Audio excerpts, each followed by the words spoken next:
Russia rolled into Ukraine in 2022 with one of the biggest, strongest tank fleets ever assembled. It was expected that that fleet, made up of a mixture of modern marvels like the T-90M and steadfast Soviet-era workhorses like the T-72, would play a critical role in securing a crushing, comprehensive victory for Vladimir Putin's forces. But that hasn't happened. Through a mixture of Russia's incompetent tactics and embarrassing intelligence failures, combined with Ukraine's valiant defensive efforts, the Russian army has suffered truly historic, unprecedented tank losses and remains unable to make the most of its armor advantage. It wasn't supposed to work out this way. Russia has long been famous for its tanks, dating back to the days of the Soviet Union. During World War II, for example, Soviet forces produced and deployed some of the mightiest military machines of the era, like the iconic T-34, renowned for its ability to adapt to challenging conditions with ease, but plagued by its own faults.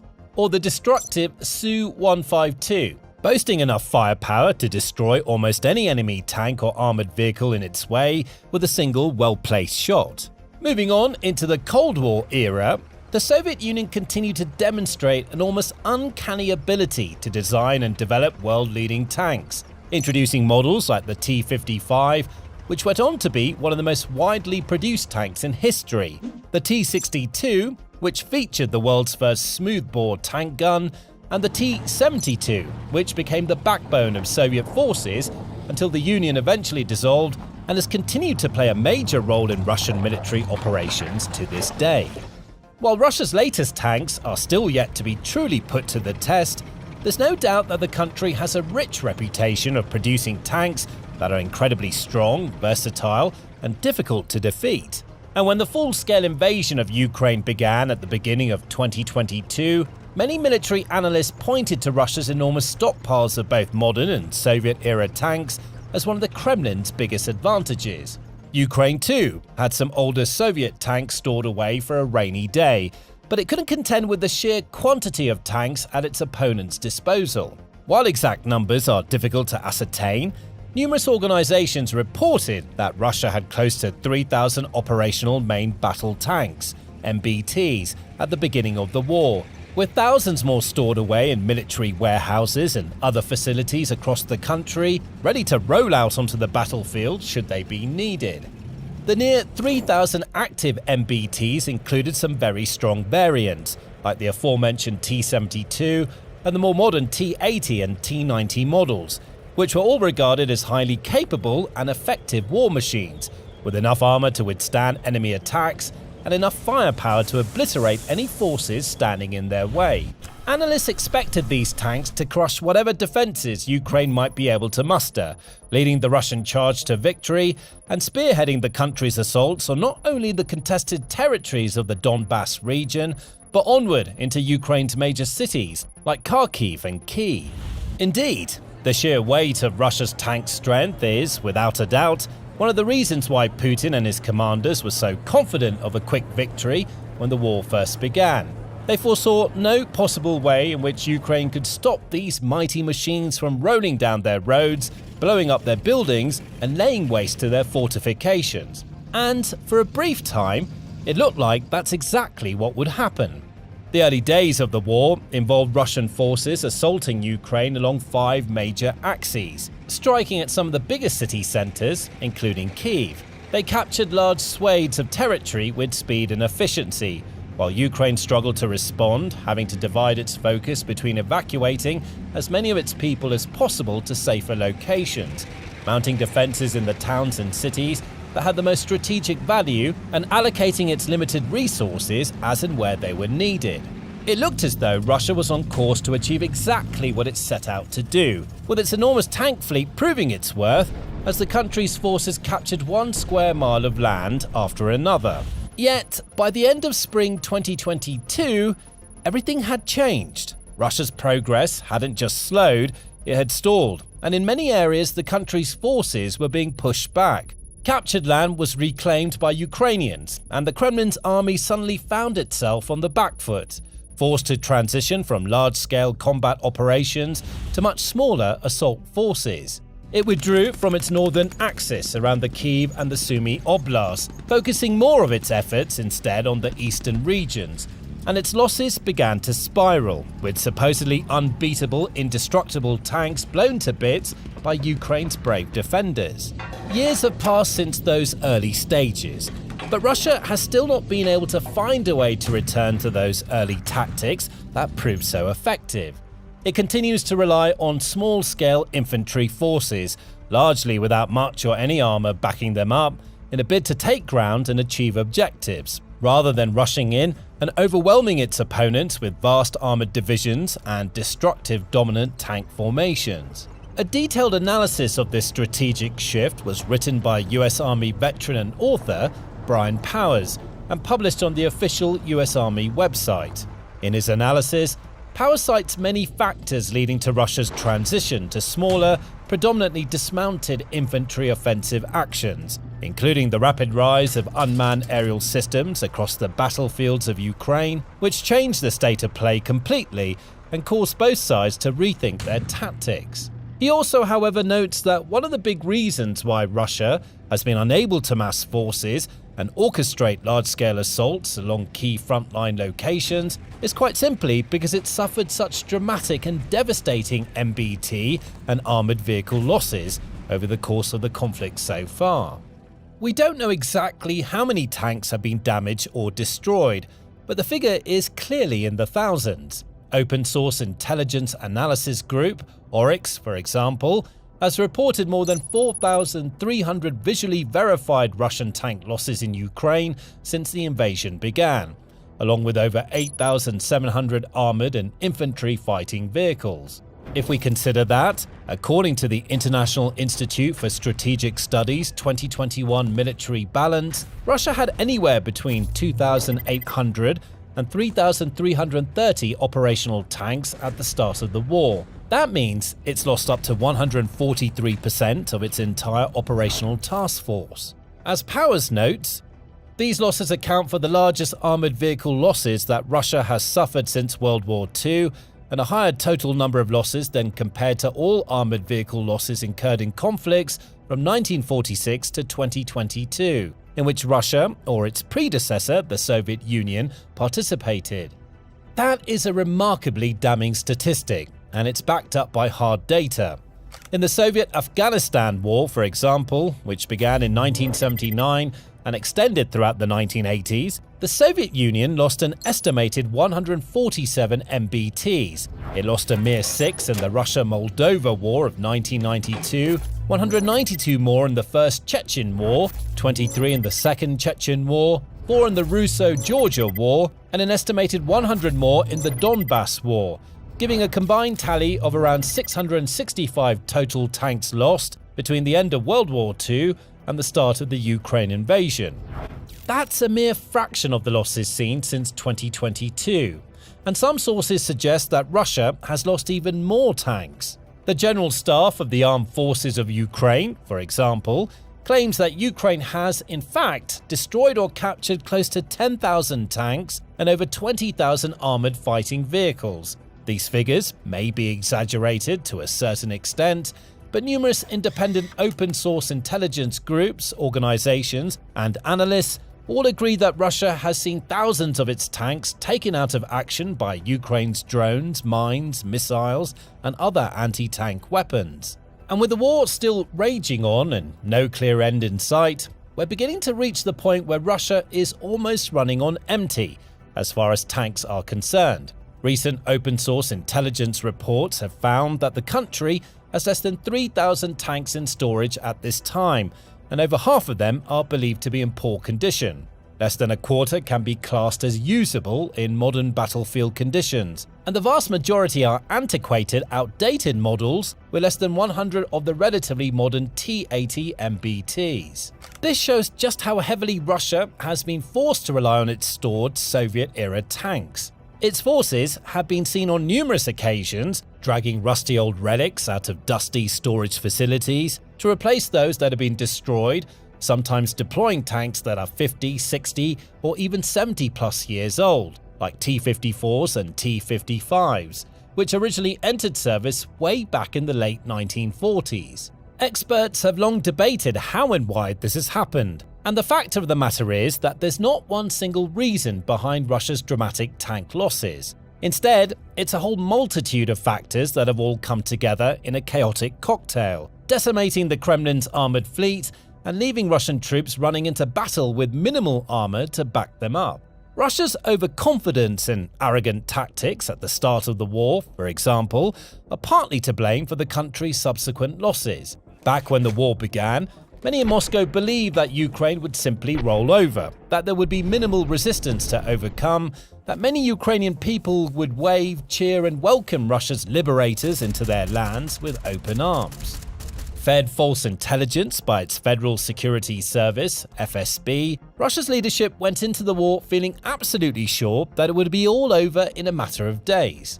As a result, they didn't take the necessary time to plan out their invasion with the level of precision and strategic intelligence it deserved. They thought that their larger, stronger force would simply be enough to break down any opposition and that the flag of Russia would rise above the streets of Kyiv in a matter of weeks, if not days. This in part led to a lot of tanks being taken out in the early stages, because rather than entering dangerous areas in strict, structured formations, with plenty of infantry troops to escort them and fend off possible flanking attempts or surprise strikes, Russia's tanks were often dispatched in random, illogical ways with minimal tactical oversight.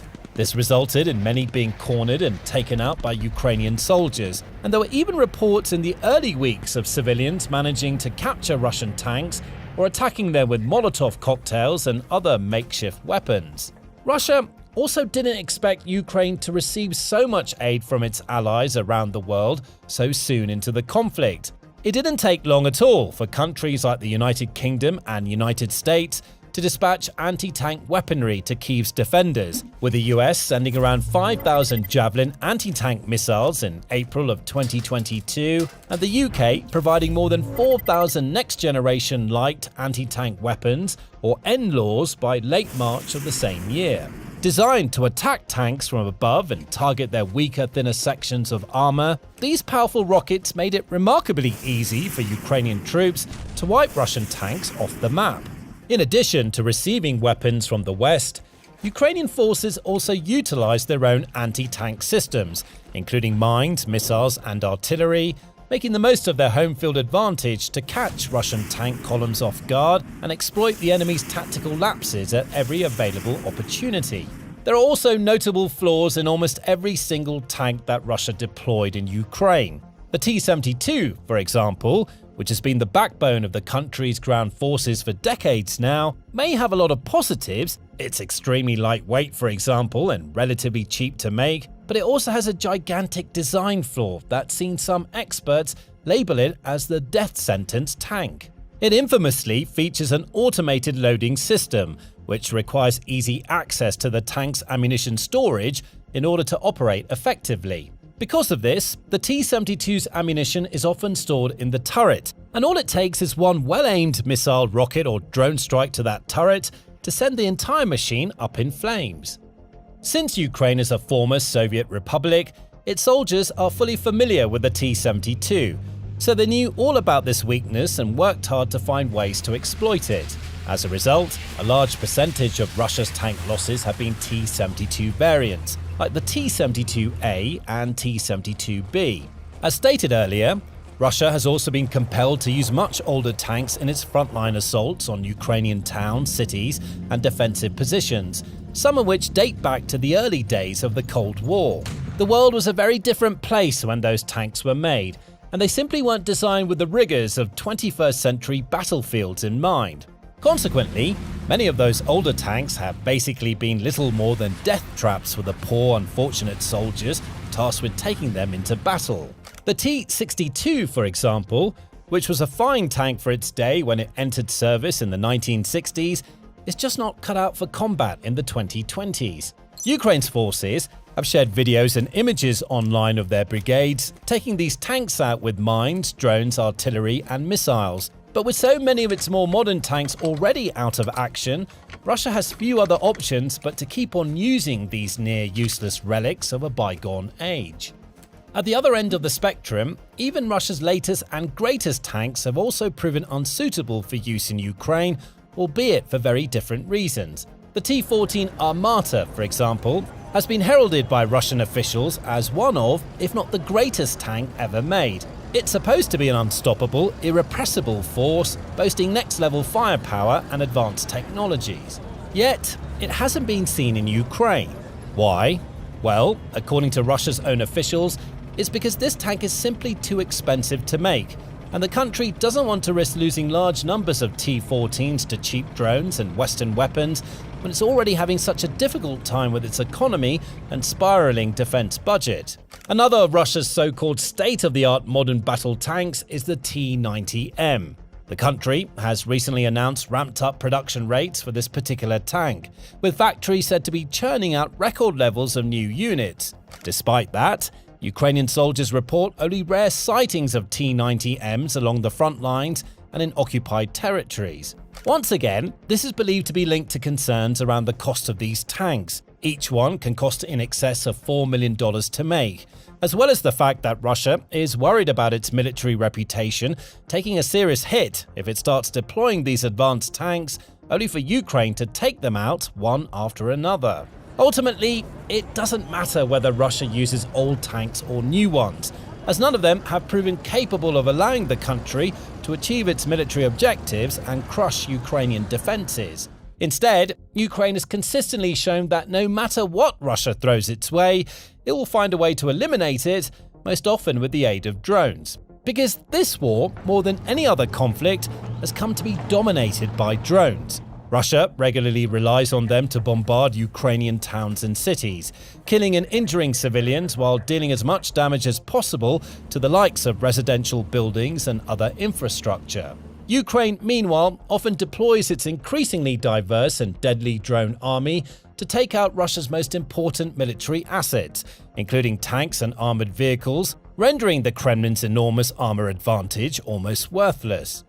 Now, the war has reached a stage where Russia not only has fewer and fewer tanks to call on, but is more frightened than ever about actually using them, because it's facing an enemy that has mastered the art of blowing even the biggest and toughest tanks to pieces. And the Kremlin's commanders have no idea how to handle that. As Powers notes, Russia has largely been reduced to deploying its armor in what he calls near-suicidal front assaults, sometimes involving as few as 2 lone vehicles and age-old tanks equipped with coke cages, ad hoc armor, and metal slapped onto the sides or top of the vehicle to protect against first-person view, FPV drone attacks, and drone-dropped munitions. The US Army veteran goes on to explain how coordinated movements of trained vehicle crews and tactical unit formations are now noticeably absent from Russia's tactics. Instead, the Kremlin's officers ordered troops to advance as quickly as possible on Ukrainian positions, a tactic that often leads to near-instant chaos. While Powers describes Russia's strategy as failed and futile, CSIS noted in November 2025 that Russia continues to adapt its tactics, testing new ways to penetrate Ukrainian defenses. Despite these adjustments, Powers argues that the Kremlin remains stubbornly committed to ineffective systems, persisting with approaches that have repeatedly failed. The Russian army is quite literally being decimated because it's simply not possible to win or even efficiently fight a war like this one without sufficient armor. Objectives aren't being achieved, progress remains slow, and gains are minimal because troops are always going to struggle to get things done when they don't have tanks or even armored vehicles to back them up. But Russia doesn't seem to care. Putin and his commanders continue to burn through resources and throw men into the meat grinder, failing to capitalize on the enormous advantages they had at the start of the war, and now wasting time and lives on futile assaults and meaningless missions. For over a century, one military vehicle has ruled the world's battlefield, at least on the ground: the main battle tank, or MBT. Since World War I, around 160 different models of MBTs have been developed by militaries around the world, with over 140 entering active service and at least 11 next-generation models currently in development.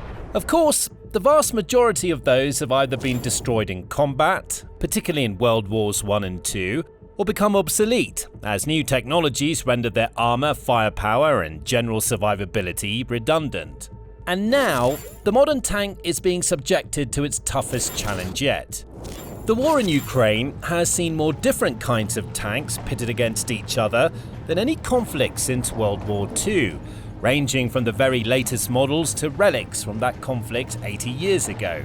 But which tanks have been the most effective, and which have turned out to be very expensive duds?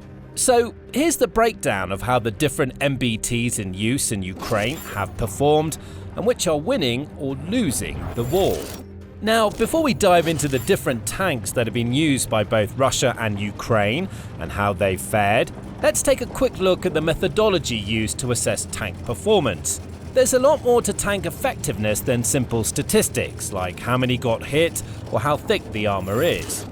To get a comprehensive picture of the real value that tanks add, or don't, you need to integrate combat data with tactical context, production logistics, and technological evolution.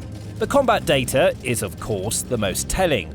Here, the most important statistics are the kill ratios, attrition rates, and mission success. In other words, the number of targets the tank successfully hit compared to the number of rounds fired, the number of losses were incurred, and the tank's contributions to successful outcomes, even if the tanks were damaged or destroyed in the process. However, the tactical context of the tank's mission profile must also be taken into account. A tank might perform superbly in one context, but be a sitting duck in others. For example, a study into the effectiveness of tanks in World War II found that a defensive German Panther was 1.1 times more effective than a British Sherman on the offensive, while a defending Sherman was 8.4 times more effective than a defending Panther. The same study found that the side that fired first also had a decisive advantage. When defenders were able to fire first, the attackers suffered 4.3 times more casualties than they did. However, when the attackers fired first, the script flipped, and the defenders suffered 3.6 times more casualties than the attackers. Tanks are also rarely used in isolation. They're typically used in conjunction with infantry traveling on foot, or in armored personnel carriers or infantry fighting vehicles, and are sometimes specifically designed for use in combination with artillery or air support.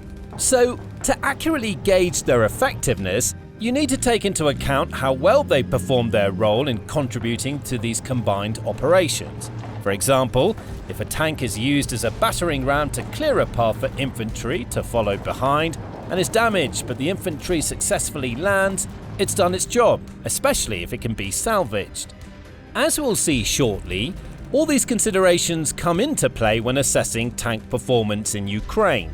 Most tanks have performed pretty poorly in the offensive roles for which they were primarily built, but some have shone in specialized defensive and support roles for which they were adapted.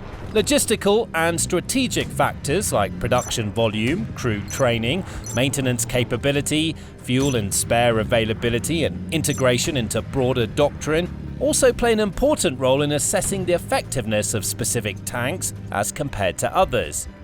It's one thing to lose a tank when it will require a year and hundreds of millions of dollars to build a replacement, and another entirely when there's a serial production line churning them out or refurbishing them cheaply and quickly.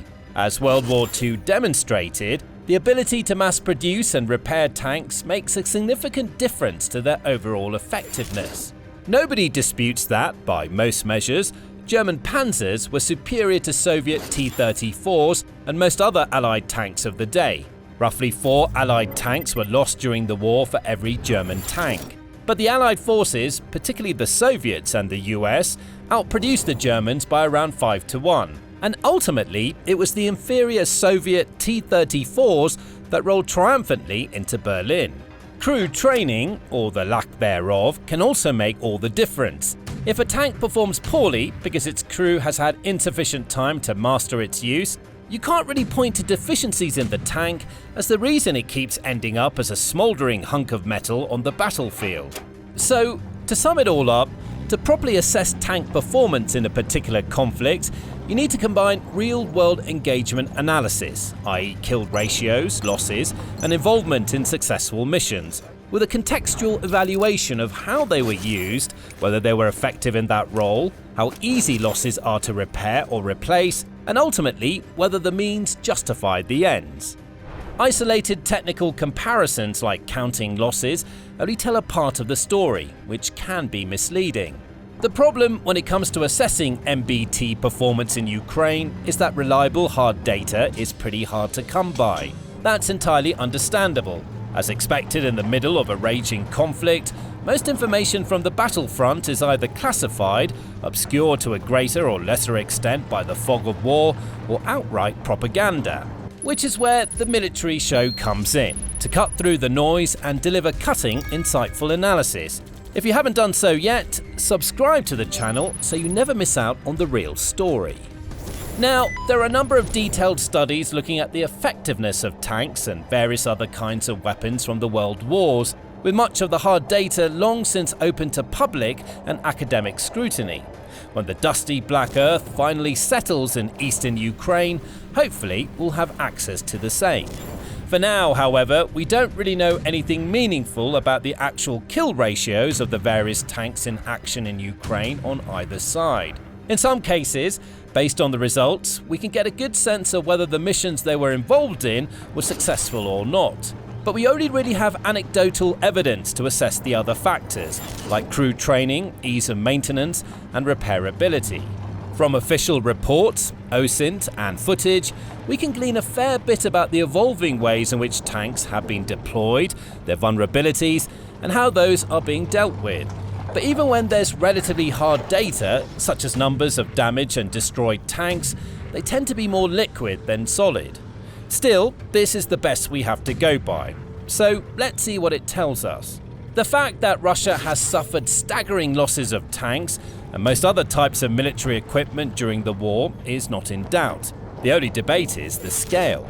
As of February 2026, the General Staff of Ukraine's Armed Forces reported that Russia had lost 11,654 tanks and 24,013 armoured fighting vehicles since February 2022, a total of 35,667 armoured combat vehicles. However, independent website Oryx Spionkop, the most widely cited source of equipment losses in the Ukraine war, lists a total of 13,887 verified losses of Russian armoured combat vehicles, including 4,308 tanks. That roughly threefold difference between the two sets of numbers could be due to Oryx undercounting, the General Staff inflating the figures, or a combination of both.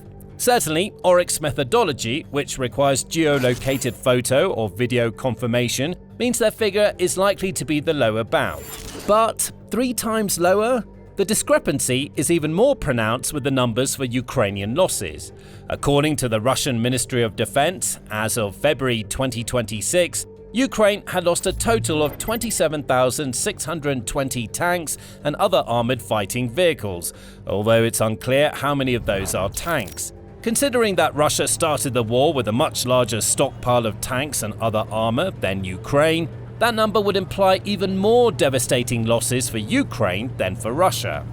However, Oryx has only verified a total of 5,596, 5 times less than the Russian MOD figure, of which 1,371 are tanks. The Russian website Lost Armor, which uses a similar visual confirmation methodology to Oryx, is remarkably close to Oryx, listing 1,378 lost Ukrainian tanks since February 2022.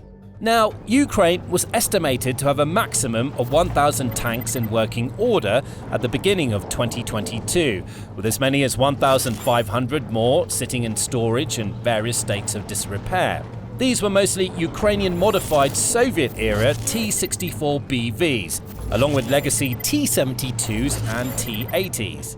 Since the war began, Ukraine has also received at least 777 MBTs from its foreign partners. These include at least 130 German Leopard 2As, mostly the A4 variant, but including at least 18 of the newer, sturdier A6 variant, 10 Swedish Stridsvagn 122s, a modified Leopard 2, around 60 Polish PT-91 Twardies, a heavily modified T-72, 14 British Challengers IIs, 76 US-made but US and Australian-supplied M1A1 Abrams, 458 T-72s of various types, and 28 Slovenian M55s, an upgraded version of the vintage T-55.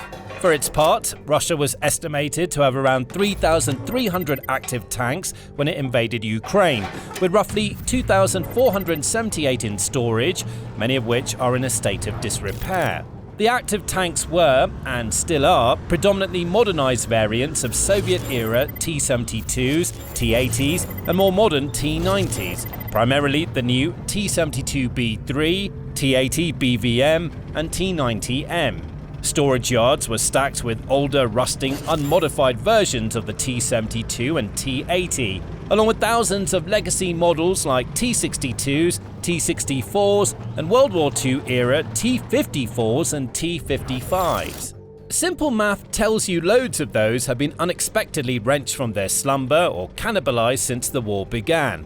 If Russia started the war with 3,300 active tanks, and has losses of 1,000 more than that, but still has enough left in action for Ukraine to be hitting them daily, the extra tanks have to come from somewhere. Repairs and newly produced units only cover a portion.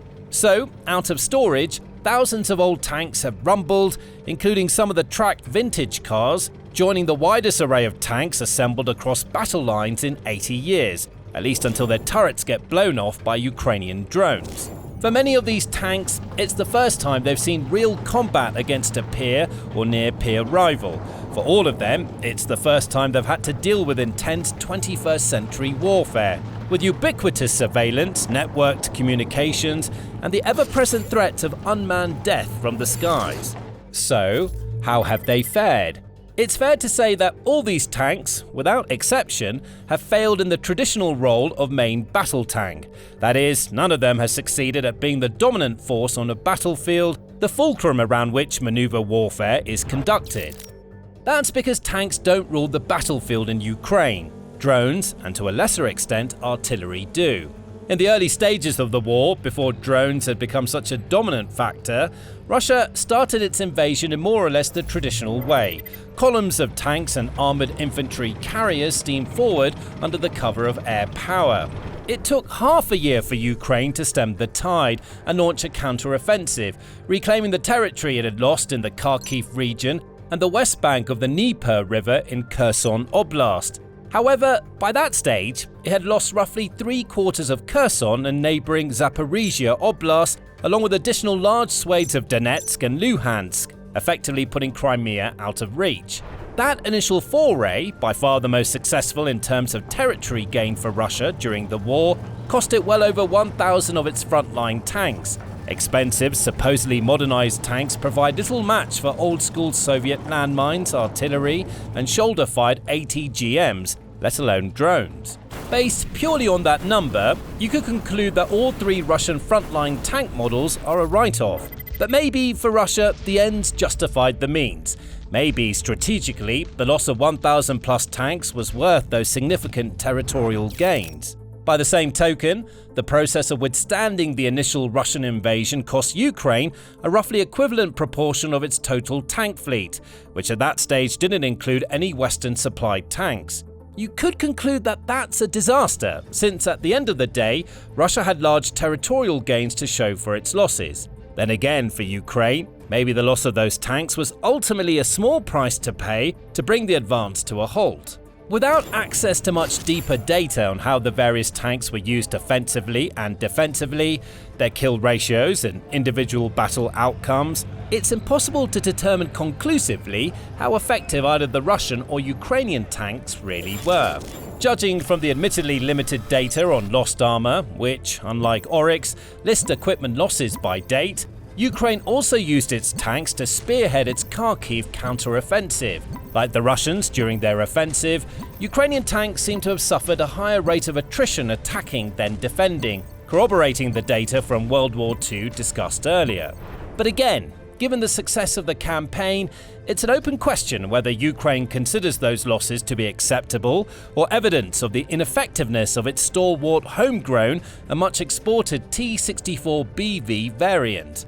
The introduction of Western tanks, particularly the much heralded Leopard 2s and M1A1 Abrams, was considered by many to potentially be a game changer in the war. So superior were they to the Russian junk that they would spearhead a Ukrainian counter-offensive that would roll right over them and end up retaking Crimea, or so the theory went. The bubble burst in the minefields, anti-tank fortifications, and artillery and drone bombardments of the Surovikin line in southern Ukraine in 2023. The Ukrainian counter-offensive failed spectacularly, with mass Ukrainian armoured formations ultimately unable to even breach the first of 3 defensive lines. And Leopard and Abrams crews were forced to abandon their lustrous tanks in the mud. Then drones took over the battlefield, and tank warfare changed forever. It turns out that no matter how thick your armour is, how advanced your optics are, how well the hull absorbs recoil, or how accurate the gun, multi-million-dollar tanks are all vulnerable to cheap and nasty FPV drones. They're all easily spotted by ubiquitous surveillance drones that inform nearby FPV drone operators or artillery or loitering munition operators of their position and target them within minutes. Some tanks may take more hits to disable due to superior armour, but all of them proved wanting against this new class of threat. As a result, the answer to the question, which tanks are winning the war, is none. None of the tanks on either side has made a substantive difference to winning the war, or losing it for that matter. But the story doesn't end there. Tanks are evolving to meet the demands of the new battlefield, as is the way they're being used in Ukraine. And although they may not be as dominant a force as they once were, they can still be extremely effective in their new roles. For starters, pretty much every model of tank on either side these days only ever makes an appearance under layers of anti-drone protection. Initially, tank operators started attaching metallic contraptions to the top of their tanks to prevent FPV drones from dropping explosives onto them or attacking them kamikaze style from above. Initially mocked as cop cages, these attachments have not just become ubiquitous, but superseded by ever more expensive and grotesque-looking layers of drone defenses. Today, tanks in Ukraine look more like something from a Mad Max movie than the streamlined beast of old. Turrets peep out behind layers of wire mesh, mine trawls, and pieces of twisted metal welded at various angles to the roof and body of the tank. The idea is to cover up the exposed parts that drones target, and to force attacking drones to detonate further from the tank's armour, reducing the consequent damage. These modifications began as one-offs, being applied on a case-by-case basis in the field. However, by the end of 2025, Russia seems to be installing comprehensive so-called hedgehog armour on all its newly produced and refurbished T-90Ms, T-72B3s and T-80 BVMs. And Ukraine seems to have attached such armour to all of its Soviet-era and Western tanks. As a result, all tanks in use in Ukraine on both sides have become more survivable.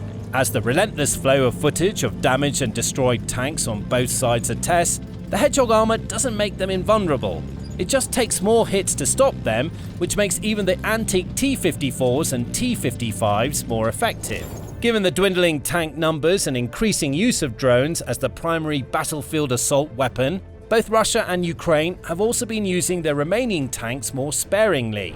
The so-called meat waves, where large numbers of infantry backed by tanks would attempt to storm enemy positions in a full frontal assault, are largely a thing of the past. Instead, since the summer of 2025, both sides have been primarily using tactics of infiltration in small groups of infantrymen on foot, motorcycles or in pickup trucks, backed by drones. Alternatively, assaults are conducted in smaller columns where tanks are used as battering rams to clear the path for infantry carriers to pass through behind them. Most of the tanks used in these assaults end up getting damaged or destroyed during the mission, but in many cases, the infantry is ultimately able to complete the mission and the damaged tanks are recovered and sent for repairs. If the mission fails and the tank is destroyed or even captured as a result, that would point to the tanks being ineffective. But if the mission succeeds, it's much less clear whether that is in fact the case. Without much more data about the success rates of these operations, it's impossible to tell.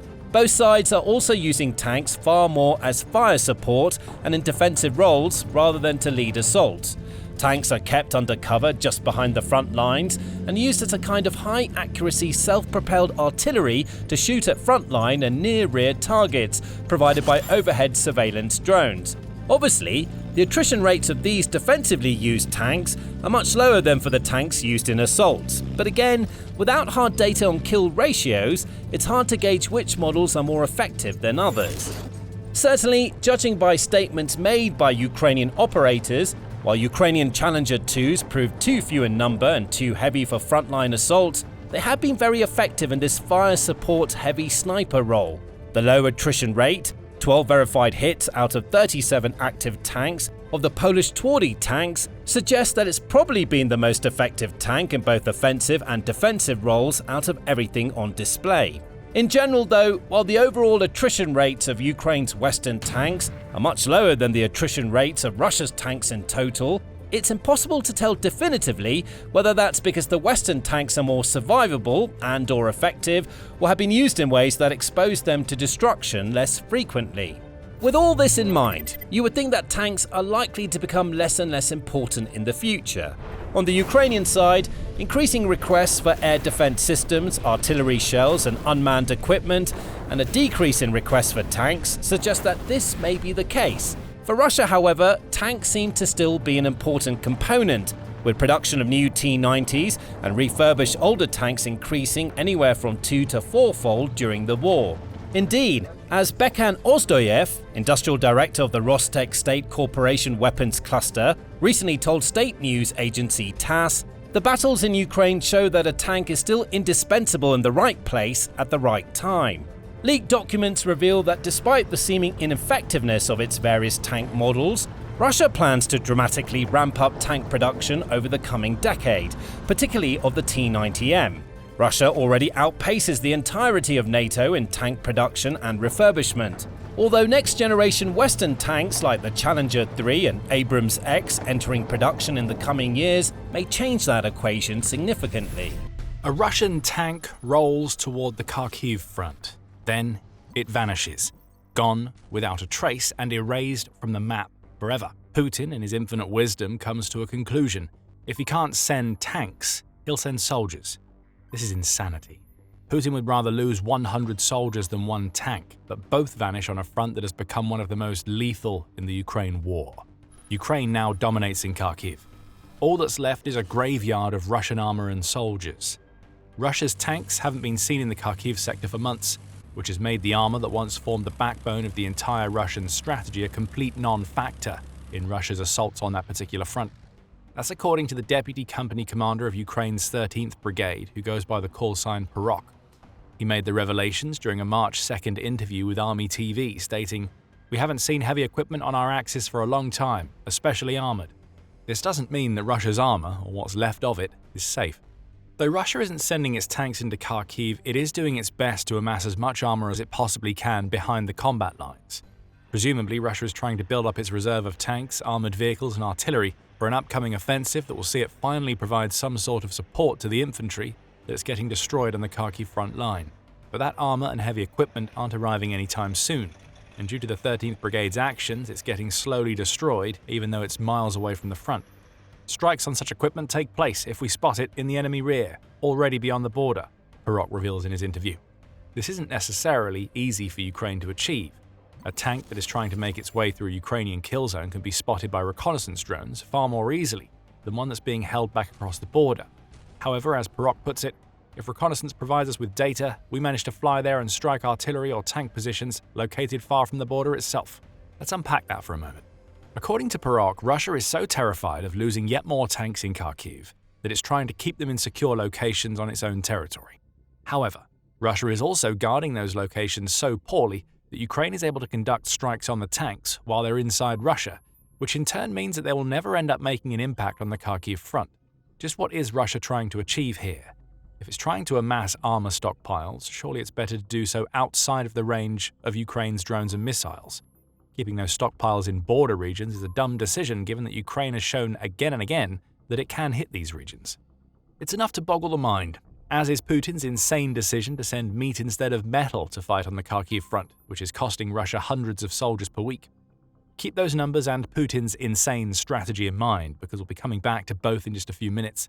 But before we do, we have to explore what on earth is happening in Kharkiv that has led Russia down the grim path of sacrificing cannon fodder due to Putin being so terrified of losing yet more tanks to Ukraine's defenses. But perhaps that statement alone is almost enough to explain it. Russia's tank losses in Ukraine are enormous, and right now Putin seems more focused on putting out a fire that has already spread far beyond his control than he is on preserving the manpower that he needs to maintain his attritional campaign in Ukraine. Just one look at Russia's tank losses in Ukraine so far is enough to explain what is now happening in Kharkiv.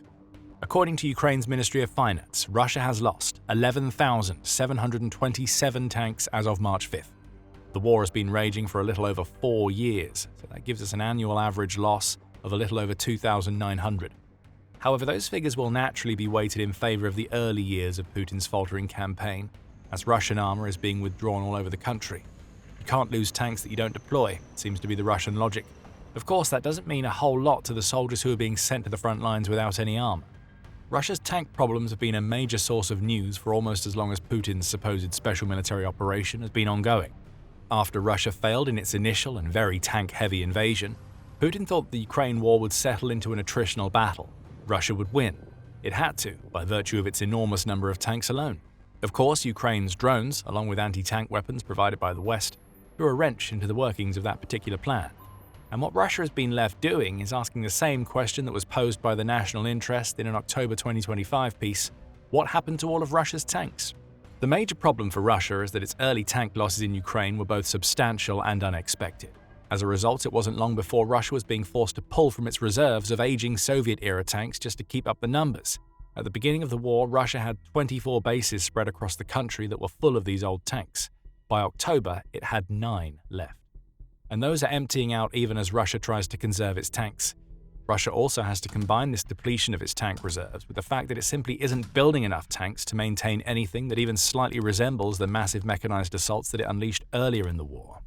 Back in October 2025, United 24 media reported that Russia had an ambitious plan to build, overhaul or upgrade 1,118 of its T-90M and T-90M2 main battle tanks, which would bring its tank manufacturing somewhere close to the levels seen during the Soviet era.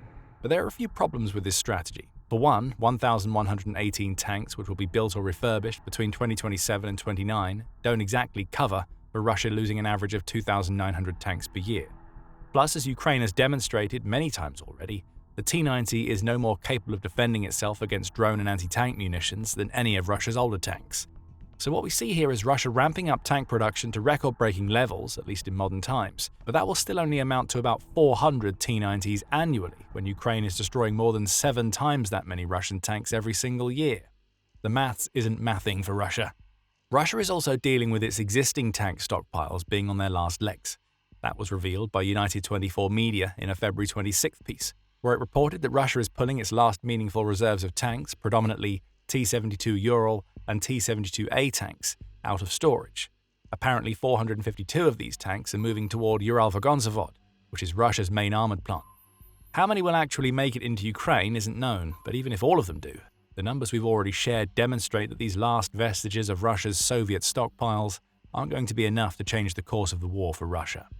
All of this is why you get the situation we now see in Kharkiv. The few tanks that Russia still has are being kept as far away from the combat lines as possible, which is pretty much the opposite of what Russia would want its tanks to be doing. Fire support for infantry has been replaced by cowering away in bases in the border regions. And every so often, Ukraine is hitting those bases and the tanks that they contain to provide yet another reminder to Russia that its armor isn't safe, even when it's on Russia's own territory. All of this has led to Russia switching to new tactics. First, there's the replacement of tanks with soldiers. Then there's another strategy, which has a fatal flaw of its own that we'll reveal toward the end of the video. But first, a quick side note: you are watching The Military Show. If you haven't subscribed yet, now is the ideal time to hit that button so you're always ahead of the curve. So, Putin. People instead of tanks. How's that working out for Russia? We know that Putin is falling back on sacrificing soldiers instead of tanks because Perok says as much in his interview. He describes Russia's current Kharkiv tactics, which involve trying to send small groups of infiltrators behind the combat lines so that they can set up weak footholds where Ukraine can't find them. These tactics aren't working for Russia. Nothing remained of those groups that tried to reach our positions, Perok says. He adds that his brigade also sees no evidence of Russia providing logistic support to these infiltrators, which goes against the point of sending these tiny units of soldiers behind the combat lines in the first place. The infiltrators are supposed to set up and wait for support. With that support, they can push on. Instead, the infiltrators enter, stop, and get shot. Parok puts it even more bluntly, stating, "Their preparation for such actions is hasty, insignificant, and doesn't pose a real threat to us." And that about sums it up for Russia's infantry in Kharkiv at the moment. There are plenty of reports that support Parok's claims and roughly align with the timeline of his report. On January 21st, UNM reported on comments made by Andrei Demchenko, who is the spokesperson for the State Border Guard Service of Ukraine. He commented on a series of assaults that Russia launched in the Kharkiv region at around that time, noting, "The enemy does not use equipment, but exclusively small infantry groups, small assault groups. Their number can be different." Russian losses during these assaults reveal that Putin is stupidly sacrificing soldiers instead of tanks. Enemy losses during this time are 161 occupiers killed and 146 wounded, Demchenko reported, which is a total that covered Russian infiltration efforts in the Kharkiv, Pokrovsk, and Liman sectors. These numbers aren't anomalies, by the way. We'll explain more in a moment. About a week after Demchenko's report, UKR Inform published a piece containing more comments by the same man. Using small infantry groups, they approach the border and attempt to penetrate deeper into Ukrainian territory, but they are met with resistance and suffer losses. These groups are destroyed, Demchenko said. The soldiers in the infantry groups are dying, literally by the hundreds, he claimed. Which just goes to show that untrained soldiers aren't really a substitute for solid metal armor. Russia hasn't really switched away from this crazy Kharkiv strategy either. In a February 26th report, UKR Inform said that Ukraine's forces had been preemptively attacking Russian infiltration units that were attempting to get into the Kharkiv villages of Bohuslavka and Novokryakivka. Again, it's the same old story ever since Russia was forced to pull its tanks from Kharkiv. Infiltrators try to move forward. Ukraine spots them. Infiltrators die. At least this time, Russia was attempting to use the cover provided by bad weather to conduct its assaults. A little bit of fog is better than nothing at all, but it wasn't enough to stop the pattern that has clearly emerged in the Kharkiv sector. And that brings us back nicely to our anomaly comment from a moment ago. The 161 occupiers killed and 146 wounded that Demchenko reported are par for the course for Russia in Kharkiv and the other border regions, rather than a one-off loss caused by the failure of a strategy that otherwise works. We saw something similar in the period between January 12th and 18th, when Ukraine's Heart Border Brigade reported that it had killed 131 Russian infiltrators and injured a further 111 as they attempted to break through the positions that the Heart Brigade held. That brigade was supported by artillery and drones, whereas Russia's soldiers were trying to sneak in close on foot. There could only be one winner, and it wasn't Russia. We're seeing this type of situation all across the combat lines in Ukraine. In March, the commander-in-chief of Ukraine's armed forces, Alexander Syrskyi, revealed that Russia had lost just a hair short of 93,000 soldiers over the course of 3 winter months, which roughly divides into a casualty count of 31,000 soldiers per month. It's enormous, and it's the exact sort of thing that happens when Russia is forced to replace its mechanized units with small teams of infiltrators that Ukraine can seek and destroy. Even with these smaller units, Russia is experiencing enough casualties that it's crippling its own military. Plus, it's ruining itself. On February 24th, United 24 media reported that a staggering 1 in every 25 Russian men, aged between 18 and 49, has been killed or maimed since Putin launched the Ukraine invasion. And that seems to be an underestimate. The figure comes from the investigative outlet Agentstvo, which adds that the Ukraine invasion is the deadliest Russian war since World War II. Adding to this, a joint investigation conducted by Mediazona and the BBC managed to confirm the deaths of at least 200,186 Russian military personnel. The words "at least" are important here. This is a minimum, not the best-case scenario for Russia. And what has Russia managed to gain for all of this death? Less than 1% of Ukraine in 2025. And nothing at all meaningful in the Kharkiv region, where tanks have vanished and Russian soldiers are being destroyed by drones and artillery. Better people than tanks, right, Putin? Let's just pretend that the reason you're sending cannon fodder into Kharkiv isn't that you've run out of so much of your armor that you're scared of losing any more. So keeping tanks in the border regions isn't working. They're ineffective there, and Ukraine is blowing them up anyway. And sending small infantry units to infiltrate into Kharkiv isn't working either, as shown by Russia losing about 100 of its soldiers in the sector every week. But there is one thing that Russia is doing that is at least smarter than what we've seen so far. It's using more FPV drones. Now, there's a fatal flaw to this approach that essentially makes it the best of a bad bunch when it comes to Russia's attempts to take Kharkiv.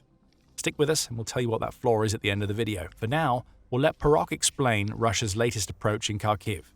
Unfortunately, we observe here a large number of UAVs. We have the whole assortment present, as along the entire front line.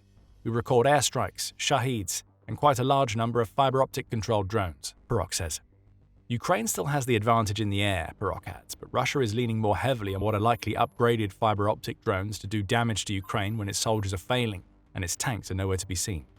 Russia has indeed been upgrading its FPV drones for this very purpose. Back in September, Forbes contributor Vikram Mittal reported that Russia had developed a new type of fiber-optic drone that has an expanded range. Granted, that report was based on claims made by a Russian military blogger, so the requisite pinch of salt should be used. However, an extended range is bad for Ukraine when it comes to fiber-optic drones. These types of drones are shielded against typical electronic warfare and jamming efforts because their fiber-optic cables offer a direct connection between drone and operator. Longer cables means the drones can go deeper, which also means that they can target Ukrainian soldiers behind the combat lines. There is evidence that Russia's upgraded drones are having an impact. On February 26th, Euromaidan Press reported that one of Russia's fiber-optic drones had managed to make it into Kharkiv for the first time since Putin launched his invasion. Resistant to electronic damage, that drone ended up doing no damage. It got caught up in a tree in the Kievsky district of Kharkiv the day before Euromaidan Press published its article. Still, the fact that the Russian drone managed to make it that far supports the theory that Russia has been extending the range of its unmanned aerial vehicles. That's a clear challenge for Ukraine's Kharkiv defenders. It means they now have to keep their eyes open for Russia's drones in and around Kharkiv while they're on the hunt for infiltrators. But here's the problem. The fatal flaw that we mentioned earlier, drones can't take territory. They can attack troop groupings and destroy equipment, however drones aren't able to set up defenses, claim land, or do any of the things that Putin needs them to do if Russia is going to make any meaningful advances into Kharkiv. This lack of territory taking is fine from a defensive standpoint, as we've seen Ukraine prove. Hordes of drones shredding through Russia's soldiers in the vast kill zones of Ukraine have become a key defensive strategy for Ukraine. But for Russia to take Kharkiv, and it's nowhere close to doing that, its new generation of fiber-optic drones automatically becomes supporting players. People and tanks are still needed for Russia to get any real results. And with Russia clearly struggling to build up its armor reserves and its soldiers dying in droves well outside of Kharkiv, it's unlikely that Russia will make any meaningful advances in the sector anytime soon. Ukraine still dominates the Kharkiv front. The sole sprinkling of sanity that Putin has injected into the Russian strategy on that front isn't going to be enough to make a real difference. What we're seeing in Kharkiv right now is the outcome of the historic collapse of Russia's entire tank-based strategy in Ukraine. The war in Ukraine has fundamentally changed the way in which wars are fought. Innovations like ubiquitous surveillance, swarms of long-range drones attacking targets deep in the rear, AI-enabled targeting, and kamikaze FPV drones turning large swathes of the front lines into kill zones have forced militaries around the world to adapt their doctrines, strategies, and equipment. In the process, many previously vaunted weapon systems have been consigned to the trash can of history, particularly on the Russian side. The latest of those is one of Russia's rarest, most expensive, and heavily armored vehicles, the BMOT Heavy Armored Personnel Carrier. According to some reports, Ukraine has caused the extinction of this one-of-a-kind vehicle, much to President Vladimir Putin's chagrin. Here's what makes, or rather made, the BMOT special, and how Ukraine brought its service to an abrupt end. In many ways, the BMOT is a unique vehicle in modern warfare. It's essentially a Russian heavy armored flamethrower vehicle specifically designed to transport and support thermobaric rocket teams, which are euphemistically classified as flamethrowers in Russian service. While several Western armored vehicles offer comparable or even superior protection and functionality, no Western military has yet put into service an armored vehicle designed specifically for thermobaric-based operations. That's mostly down to differences in military doctrine between Russia and NATO armies. Russia's military doctrine integrates thermobaric weapons as a core component of its strategy, particularly in urban combat scenarios and for breaching fortified positions. Russia often assumes, correctly, that it will have limited air superiority, making ground-based thermobaric systems a critical alternative for delivering massive explosive power. In contrast, while the US and other NATO member states made extensive use of previous iterations of flame-producing weapons, such as traditional flamethrowers in World War II and napalm bombs in Vietnam in modern times, they treat thermobaric weapons as niche tools rather than core assets. Thermobaric weapons work by combining the devastating effects of fuel combustion and air pressure. When a thermobaric weapon hits its target, it disperses a cloud of flammable aerosol, which quickly spreads over a vast area. Then, a second charge ignites the aerosol, creating a large cloud of flames that quickly burns anything within the blast radius. This rapid local combustion forces the surrounding air to rush to the blast zone, creating a devastating wave of pressure that can demolish entire structures and incinerate everyone inside. While both NATO and Russia possess thermobaric capabilities, Russia employs them as aerial denial and psychological warfare tools in urban and defensive scenarios, while Western militaries tend to use them selectively and with greater precision. The US primarily uses thermobaric weapons like the air-dropped BLU-82 Daisy Cutter or thermobaric Hellfire missiles for precision strikes on specific targets like caves or isolated strongpoints, where the pressure wave is most effective. Russia, on the other hand, has dedicated formations for flame weapons. According to a 2021 report by the US Army's Foreign Military Studies Office, Russia has thermobaric squads and platoons in the nuclear, biological, and chemical, or NBC, companies of its maneuver brigades. However, company-sized thermobaric units are limited to flamethrower battalions in the NBC defense regiments of the combined arms armies, Tank Army, and Army Corps. A typical Russian flamethrower battalion consists of 2 companies of shoulder-launch light flamethrowers and 1 company of vehicle-launch heavy flamethrowers. And it's precisely the shoulder-launch flamethrower carrying infantry that the BMOT was built to protect. BMOT is short for Boyevaya Mashina Ognemyochikov Tyazeli, which translates as Flamethrower Combat Vehicle Heavy. Like so many other Russian platforms, it's built on top of the chassis of the T-72B main battle tank. In the late 1990s, the recently formed Russian Federation was struggling to renew its aging military, while trying to recover from the economic crisis caused by the fall of the Soviet Union and the economic shock therapy that followed. It needed new vehicles that could fulfill specialized combat roles at the lowest cost possible, and a heavily armored personal carrier to transport and support specialized flamethrower troops on the battlefield became one of the priorities. Designing a completely new vehicle from the ground up for such a niche role simply wasn't feasible for the cash-strapped and corruption-riddled nation, so they turned to the old battle horse, the T-72B. Around 18,000 T-72s of various types had been built since the 1970s, with most being of the upgraded T-72B variant introduced in the 1980s. So, there were plenty of these cost-effective, if flawed tanks on hand, with many already obsolete for the needs of the modern battlefield. It thus made sense to adapt some of them into armored personnel carriers, or APCs, since the armored protection provided by tanks is pretty much the same as what's required for APCs. In fact, the BMOT wasn't the first Russian attempt at converting its piles of aging, obsolete battle tanks into APCs, although it proved significantly more successful than its predecessor, the BTR-T. This was an attempt to make an APC from the large stockpiles of Soviet T-45 and T-55 tanks that have formed the backbone of Soviet armor from the 1950s until the 1970s. By removing the turret, reinforcing chassis protection, and increasing its height, the tank could be turned into a cheap yet decently protected APC capable of transporting 5 infantry dismounts. At least, that was the theory. The BTR-T was clearly designed for a more diverse mission profile than the BMOT. Unlike the latter, which, as we'll see shortly, is light on weaponry, the former had a higher variety of armaments, including a 2A-42 autocannon and a concourse anti-tank guided missile system, or ATGM.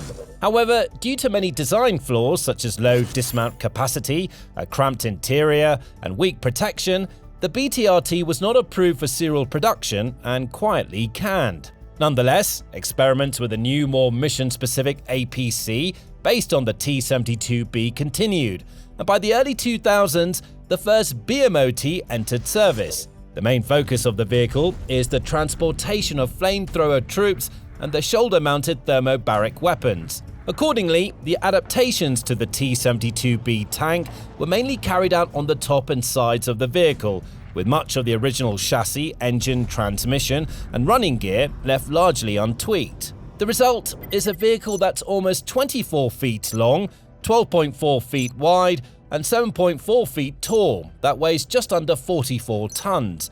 It carries a crew of 2, plus up to 7 transported infantry men, and is reportedly powered by the same V84M 4-stroke V-shaped 12-cylinder multi-fuel liquid-cooled diesel engine used in the original T-72B. Combined with the T-72B's 8-gear transmission, this engine allows the BMOT to reach speeds of just over 37 miles per hour on paved roads and almost 25 miles per hour off-road. However, the reuse of the dodgy T-72 transmission also means that the BMOT suffers from the same poor reverse speed that has dogged the tank for decades. But while the BMOT only received minor modifications under the hood, substantial modifications were made above it to accommodate the 7 infantry men and their weapons. For example, some of the internal components, such as fuel tanks, were shifted to the upper section of the vehicle's sides, between the crew compartment and the side armor. 2 additional partially protected hatches were added to provide firing positions for the passengers, along with additional vision devices embedded on each side of the roof to provide a modicum of situational awareness. There are also armored hatches on the rear section of the roof, which can be swung upwards for ease of mounting and dismounting. Towards the rear of the vehicle, multiple stowage bins were also mounted on each side of the chassis. In addition to the extra storage they provide, these extra bins also partially offset troop vulnerability while mounting or dismounting. Due to the BMOT retaining the T-72's original engine compartment, passengers had to climb down from the engine deck while dismounting from the vehicle, exposing themselves in the process. The extra bins provide a level of cover, with a spring-loaded pedestal incorporated at the very back, making climbing up and down from the rear of the vehicle a bit less dangerous and cumbersome. That feature is probably most welcome for the infantry men being transported, given the very limited firepower available on the BMOT itself. Russia seems to have opted for lighter armaments to make room for more capacity to transport troops and their weapons, but it does seem shockingly poorly armed compared to most of its competitors. Now, these details on Russia's seemingly invincible weapon are the kind of cutting insight and analysis you'll find in all our videos here on the Military Show. If it's important to you to know the real story behind the headlines, make sure you subscribe to the channel, you won't regret it. Now, the BMOT's lack of weaponry speaks for itself. The vehicle's main, or to be more precise, its only built-in armament, is an NSV 12.7mm Utyos or cliff-heavy machine gun. Named after the initial letters of the 3 designers' last names, Nikitin, Sokolov, and Volkov, the NSV was first deployed during the Soviet invasion of Afghanistan in the late 1970s. There, it proved to be reasonably reliable and effective against both infantry and lightly armored vehicles due to its ability to fire both armor-piercing and fragmentation rounds. Later, the Russians developed a variant specifically for use on armored vehicles, the NSVT. This was fitted to pretty much all Soviet main battle tanks, armored personnel carriers, and self-propelled artillery, including the T-72B. So, it made little sense to replace it with something novel on the BMOT. In the BMOT, the commander operates the NSVT by opening his cupola's hatch and standing on the edge of his seat to reach the controls of the machine gun. Hardly an ideal setup. It is possible to rotate the gun independently from the commander's cupola, but the traverse mechanism is manual, meaning it can be a nightmare to operate when the vehicle is on a slope. Initially, the BMOT was intended to feature remote controls for operating the NSVT from inside the vehicle. However, this feature was abandoned for the production vehicle, likely due to budgetary constraints. Now, the NSVT is more or less effective heavy machine gun, capable of firing 700 to 800 rounds per minute at a maximum engagement range of 6,560 feet on the ground and 4,900 feet in the air respectively. But it can't deal with thicker-skinned targets such as heavy APCs, infantry fighting vehicles, or tanks. Besides the shoulder-mounted flamethrowers carried by the infantrymen passengers, the BMOT doesn't have any other offensive weapons. The addition of the KPVT 14mm heavy machine gun, 2A42 or 2A72 30mm auto cannons, coaxial automatic grenade launchers or concourse anti-tank guided missiles would add weight and complicate the design.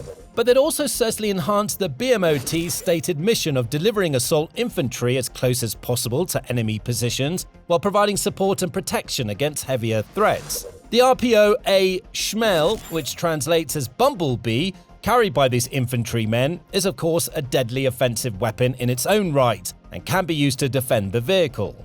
But there are serious limitations. Developed in the 1970s and commissioned in the late 1980s, it's a much lighter, safer, and more effective means of delivering flames to enemy positions than the LPO-50 conventional flamethrowers it replaced. The 93mm caliber weapon delivers a blast radius of 164 feet in open spaces and 262 feet in closed spaces, over an effective range of over 1,300 feet. However, due to the rocket's backblast and the lack of a firing port in the vehicle, it's not possible to fire the RPO from inside the BMOT without incinerating the crew and passengers in the process. So, the flamethrower troops have to either fully expose themselves by dismounting or partially expose themselves by popping out of the upper hatches to engage targets with their RPO rockets. But while it might be critically light on offensive capabilities, as mentioned at the start of the video, in terms of defensive capabilities,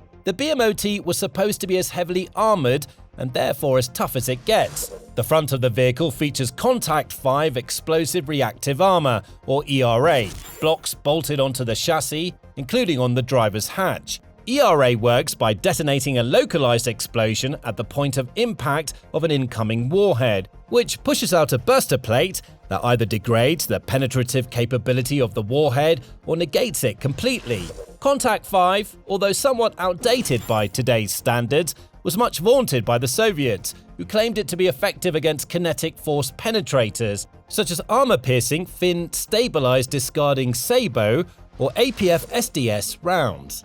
Adding ERA blocks to the front of the BMOT was supposed to improve its survivability against more modern anti-tank threats, like kamikaze drones. But as Ukraine has proved, that turned out to be not exactly the case. The various layers of armor, including spaced armor, rubber-lined blocks, and an inner anti-spalling rubber lining that were added to the sides, seem to have a similarly feeble effect. But those are far from the only design flaws that plague this somewhat exotic vehicle.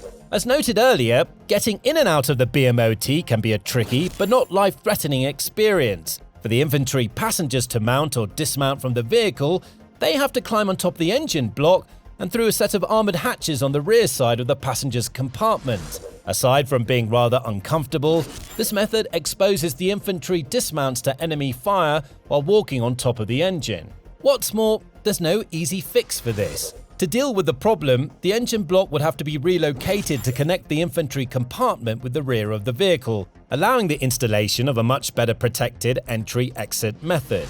And it's a similar story with fixing the problems with insufficient offensive armament and the commander's lack of remote control for his machine gun, which forces him to leave his protected station and stand up half exposed to operate the NSVT. A major redesign, if not a completely new vehicle, would be required to sort these issues out effectively. Perhaps that's why so few BMOTs have ever seen the light of day, allowing Ukraine to condemn them to extinction. Only 10 to 15 have ever been reported as entering active service, and how many are still operational is an open question. Certainly, while financial constraints were one of the main motivating factors in the conception of the BMOT in the 1990s, Russia has considerably greater resources these days, and so the cost of the BMOT doesn't seem to be the issue. At an estimated cost of anywhere from $300,000 to $500,000 each, they're certainly far from cheap. However, compared to most of Russia's other modern armor, that's a relative steal. Russia's two main battle tanks in Ukraine, the T-90M Prorыв and upgraded T-72B3, cost an estimated $4 to $5 million and $2 to $3 million each, respectively. Its main infantry fighting vehicle, the BMP-3, goes for anywhere between $1 million and $3 million, depending on the variant, and its most modern APCs, the BTR-82A and BTR-90, cost around $1.4 to $1.5 million each. The BMOT's cost is in the same ballpark as older refurbished vehicles like the BTR-80 and BMP-2, which typically sell for around $400,000 on average. But, like all of the above-mentioned platforms and most of Russia's other military tech, it doesn't matter how much they cost, they still fall victim to modern Ukrainian defenses and particularly to drones. At least 3 BMOTs have been confirmed to be destroyed by Ukraine with video and photographic evidence, with at least one more, possibly 2, being captured by Ukrainian forces and integrated into the army for Ukrainian use. The first was reportedly destroyed on April 12, 2022, in the Chernihiv area. The second on August 7, 2022, in an unknown part of Ukraine, and the third on September 14, 2022, in the Kharkiv area. Later, on June 18, 2023, an image emerged of a captured BMOT being put in Ukrainian service, although it's unclear whether this is one of the previously destroyed vehicles that had been rehabilitated or a freshly captured one. A month later, a video emerged of a BMOT in Ukrainian service towing a tank, although again it's unclear whether this was the same captured vehicle as in the previous footage or a new one. According to Ukrainian military analyst Oleksandr Kovalenko, that's the last time the captured BMOT has appeared in publicly available footage, with unverified information suggesting that at least 2 had been captured and a further 5 destroyed since 2022. According to him, according to available information, these losses mean that Russia only has a maximum of 1 single operating BMOT left in service, or none left at all. He concludes that, actually, the BMOT can be considered an extinct type of Russian equipment during the period of the full-scale war in Ukraine. However, following simple arithmetic, it's probably a bit early to come to that conclusion. If 10 to 15 were put into service, and only 3 or 4 have been confirmed to have been destroyed or captured, there should be anywhere from 7 to 12 still kicking about. Even if we accept the unverified information that 7 have been removed from service permanently, 5 destroyed and 2 captured, there still be between 3 and 8 remaining.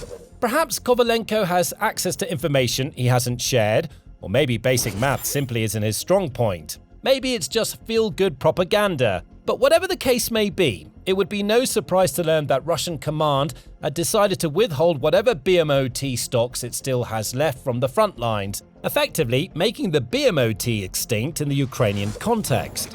The huge rate of attrition caused by Ukrainian drones and artillery has meant Russia has become much more reticent about committing what remains of its greatly depleted armor stockpiles to battle during the past year, as has Ukraine.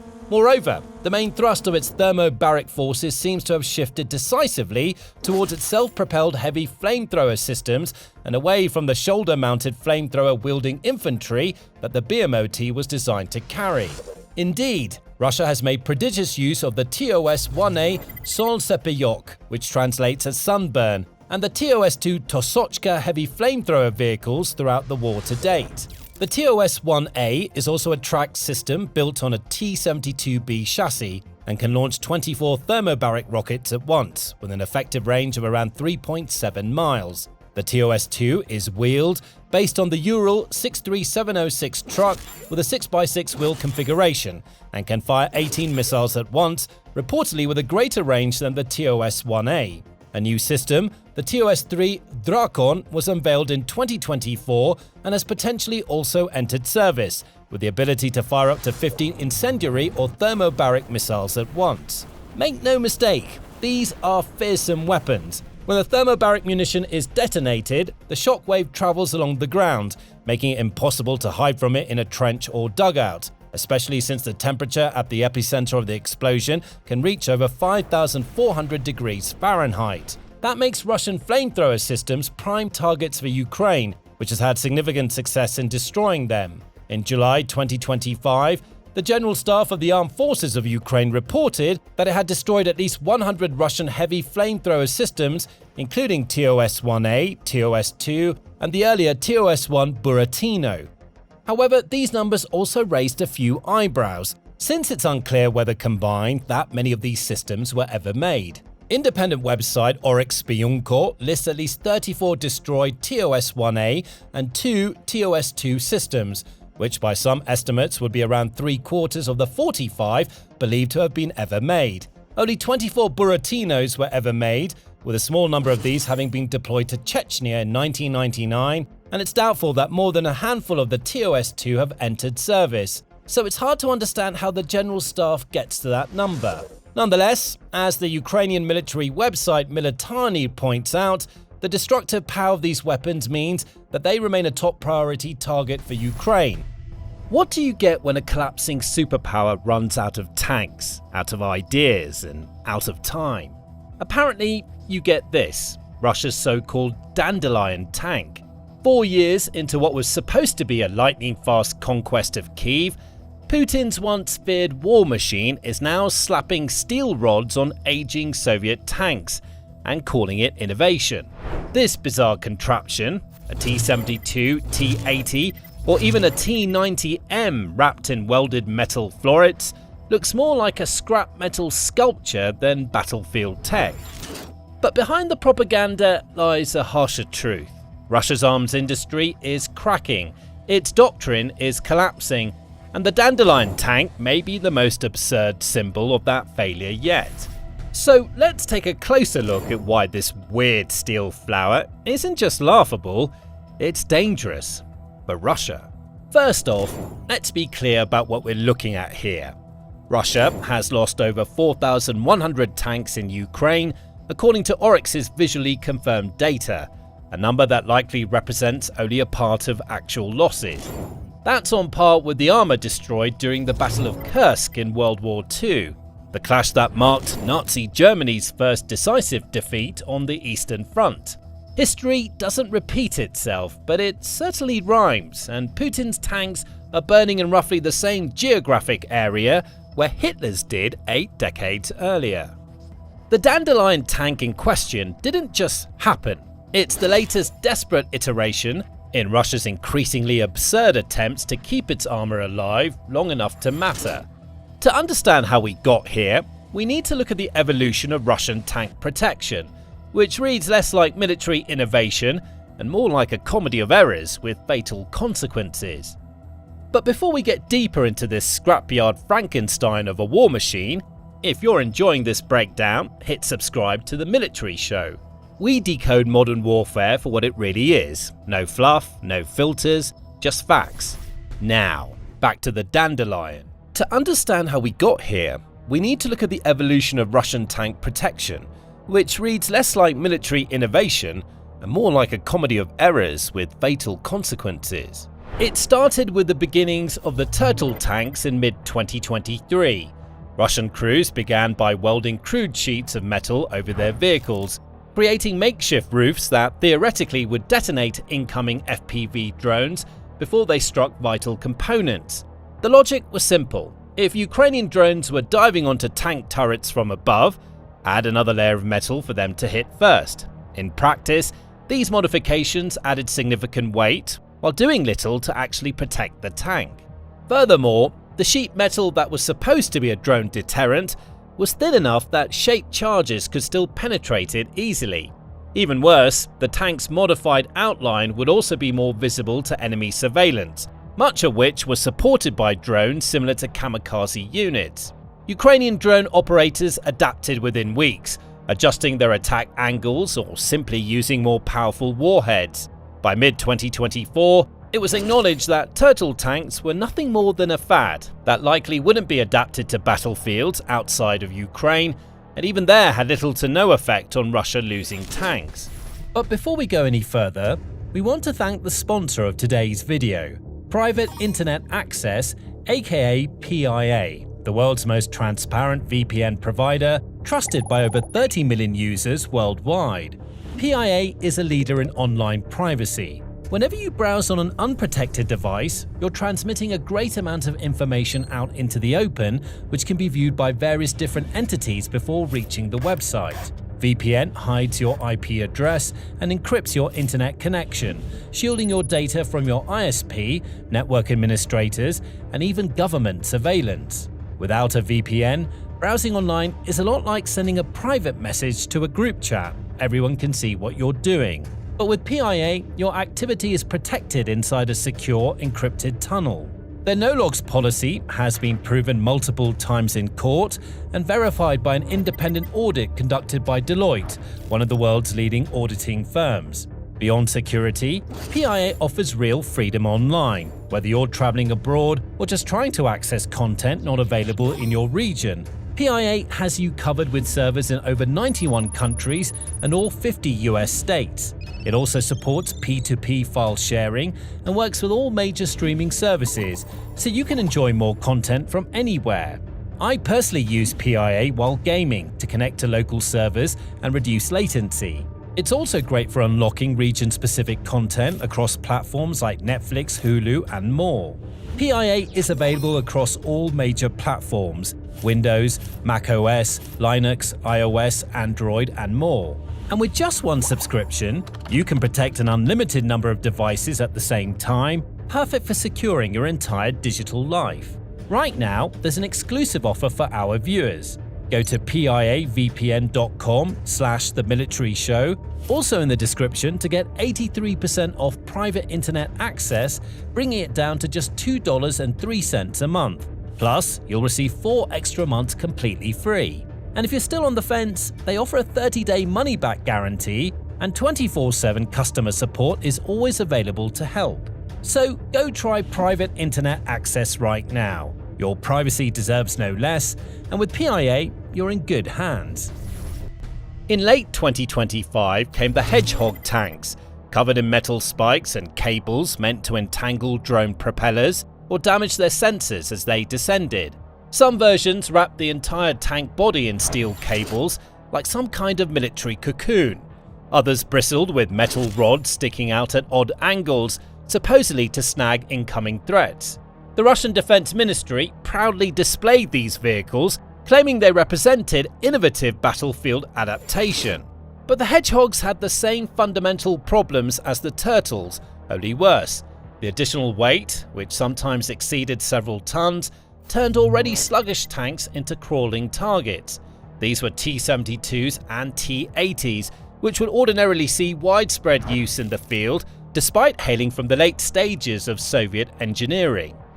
Worse for the Hedgehog was the fact that some modifications could interfere with the tank's own defensive systems. The mess of wires could tangle into the turret, preventing it from rotating properly, or even blocking the hatch that was used to access or evacuate the vehicle. Ukrainian forces quickly learned that Hedgehog tanks moved more slowly and had reduced situational awareness, making them easier to ambush with conventional anti-tank weapons. And in 2026, we have the Dandelion, or Adovanchik in Russian, which the Kremlin's Ministry of Defense recently patented with genuine pride. The design uses reinforced metal rods welded together to form a 3-dimensional barrier that branches out in multiple tiers, with high-strength mesh filling gaps between the florets. The entire structure resembles, well, a dandelion, if dandelions were made of steel and mounted on multi-million-dollar weapons platforms. The concept behind the Dandelion actually makes some tactical sense, at least on paper. When an FPV drone approaches the tank, it should ideally contact the outermost rods first, rather than reaching the armor directly. This forces the explosion to occur at a greater distance from the hull, theoretically reducing the blast's effectiveness.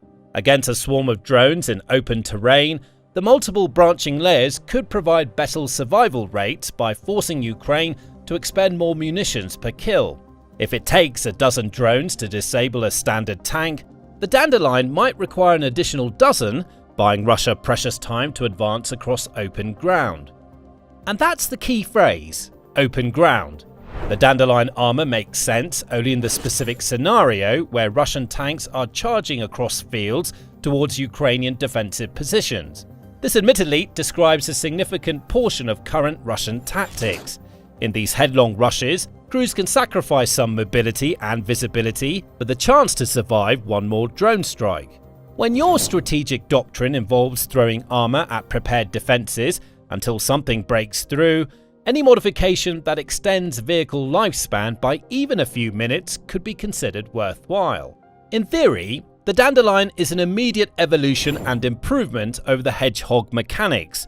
By distributing the pipes in a lattice rather than spreading a bunch of wires over the entirety of the tank, the tank still has an inkling of mobility and recognizability left. The design should supposedly be lighter and allow the tank to be more mobile than the predecessor, even if it's slower than the base tank.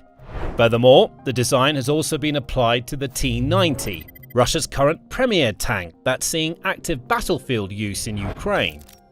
So there's the theory where Russia can use Dandelions to shuttle tanks across open fields and have them be slightly less vulnerable against Ukrainian drones. But as soon as those open fields end, the Dandelion's limitations become glaring. In urban combat, this design transforms from defensive innovation to catastrophic liability. And urban situations are something that Russia has historically been terrible at throughout the war in Ukraine. The city of Pokrovsk, for example, has been actively under siege since July 2024, and as of January 2026, the Ukrainian forces still report holding the northern part of the area and preventing Russia from completely consolidating its offensive. This is due to the inevitable downside of adding bulk and mass to a tank that was originally designed to be light and mobile. The metal scaffolding snags on building corners, power lines and debris, and the added mass makes it more difficult to maneuver or pick up speed.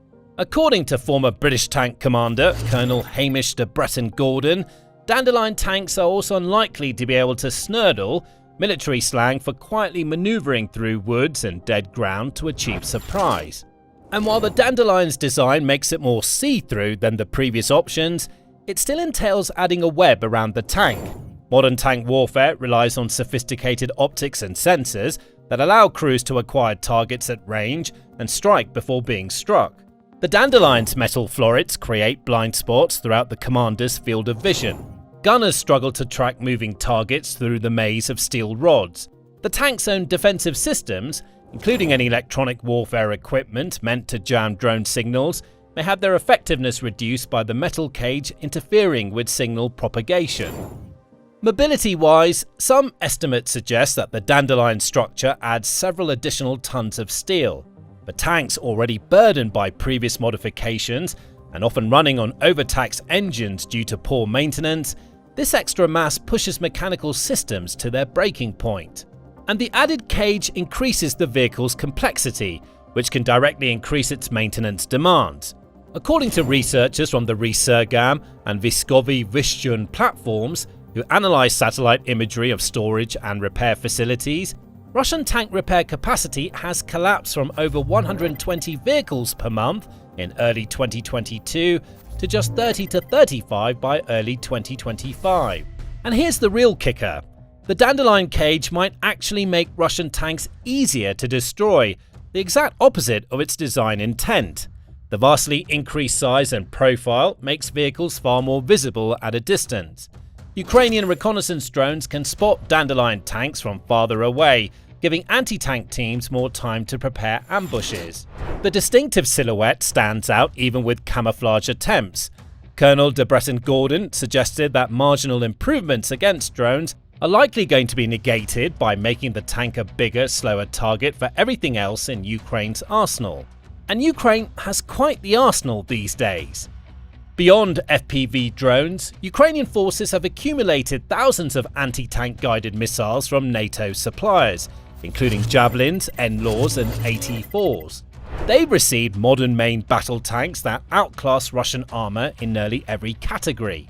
They've developed their own drone swarm tactics that can overwhelm individual vehicle defences through sheer numbers. The Dandelion might stop the first few drones, but Ukrainian drone operators have shown remarkable adaptability. They're already sending entire swarms of drones from multiple angles, a tactic that can be modified literally on the fly to bypass physical armour changes. So, how effective is the Dandelion tank? Satellite imagery from late 2025 showed only a handful of Dandelion-equipped tanks, all stationary in warehouses or depot areas. There's no confirmed evidence yet of these vehicles seeing actual combat.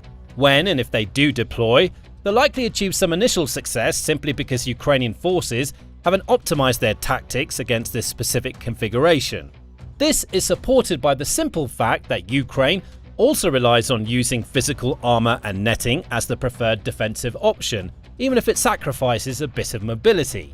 If both militaries have had close to 4 years to iterate on designs and couldn't move beyond layering physical defences, chances are it's one of the best solutions available.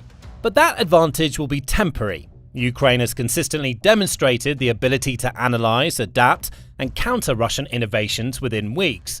The Turtle tanks achieved some early survivability gains before Ukrainian drone teams learned to target their weak points. The Hedgehog tanks similarly had a brief window of marginal effectiveness. The Dandelion will likely follow the same pattern. The broader context makes Russia's tank cage obsession even more desperate.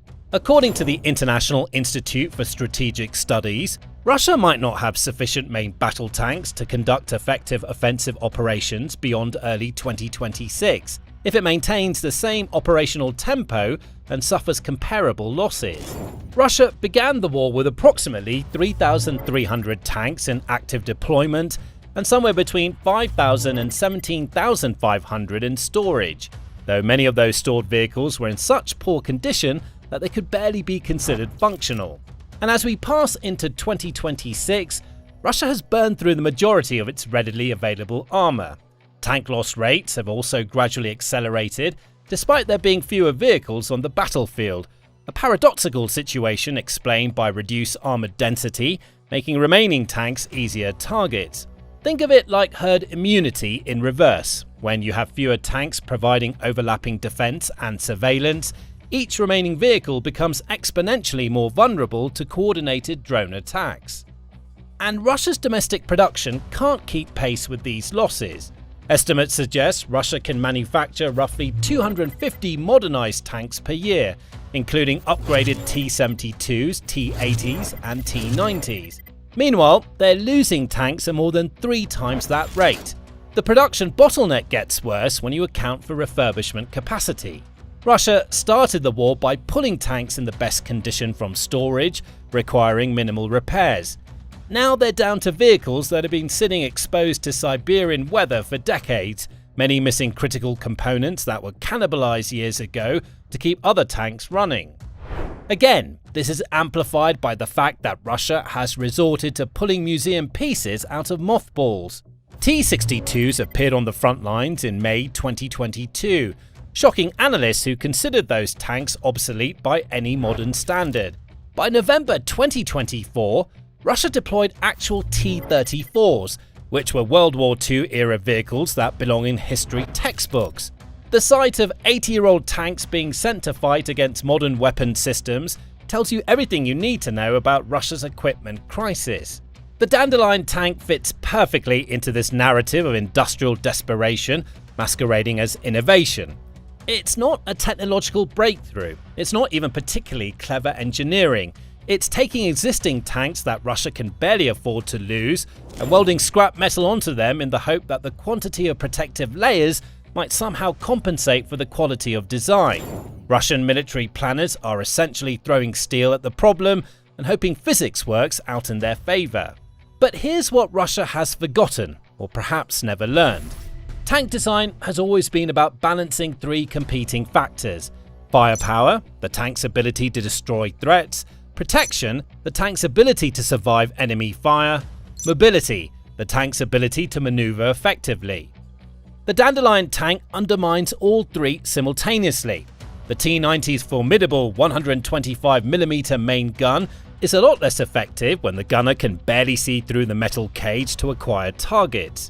On the second front, the added scaffolding might make the tank slightly more effective against one specific threat, that being FPV drones, but it's completely unclear how that translates to conventional weapons. In traditional tank-to-tank combat, the one who shoots first often wins regardless of armor plating, as most tanks have armor-piercing ammunition that would make short work of a few added inches of metal. In this case, the reduced mobility and battlefield awareness will be the tank's Achilles heel. So let's dive into the crux of the problem. These developments are entirely brought about by the inherent differences in how Russia and Ukraine are trying to deal with each other's drone offensives. As you might guess, Russia is primarily using physical barriers, but Western militaries are addressing the drone threat through actual technological innovation. Britain, the United States and other NATO members are developing electronic warfare systems that can jam drone signals, preventing them from reaching their targets in the first place.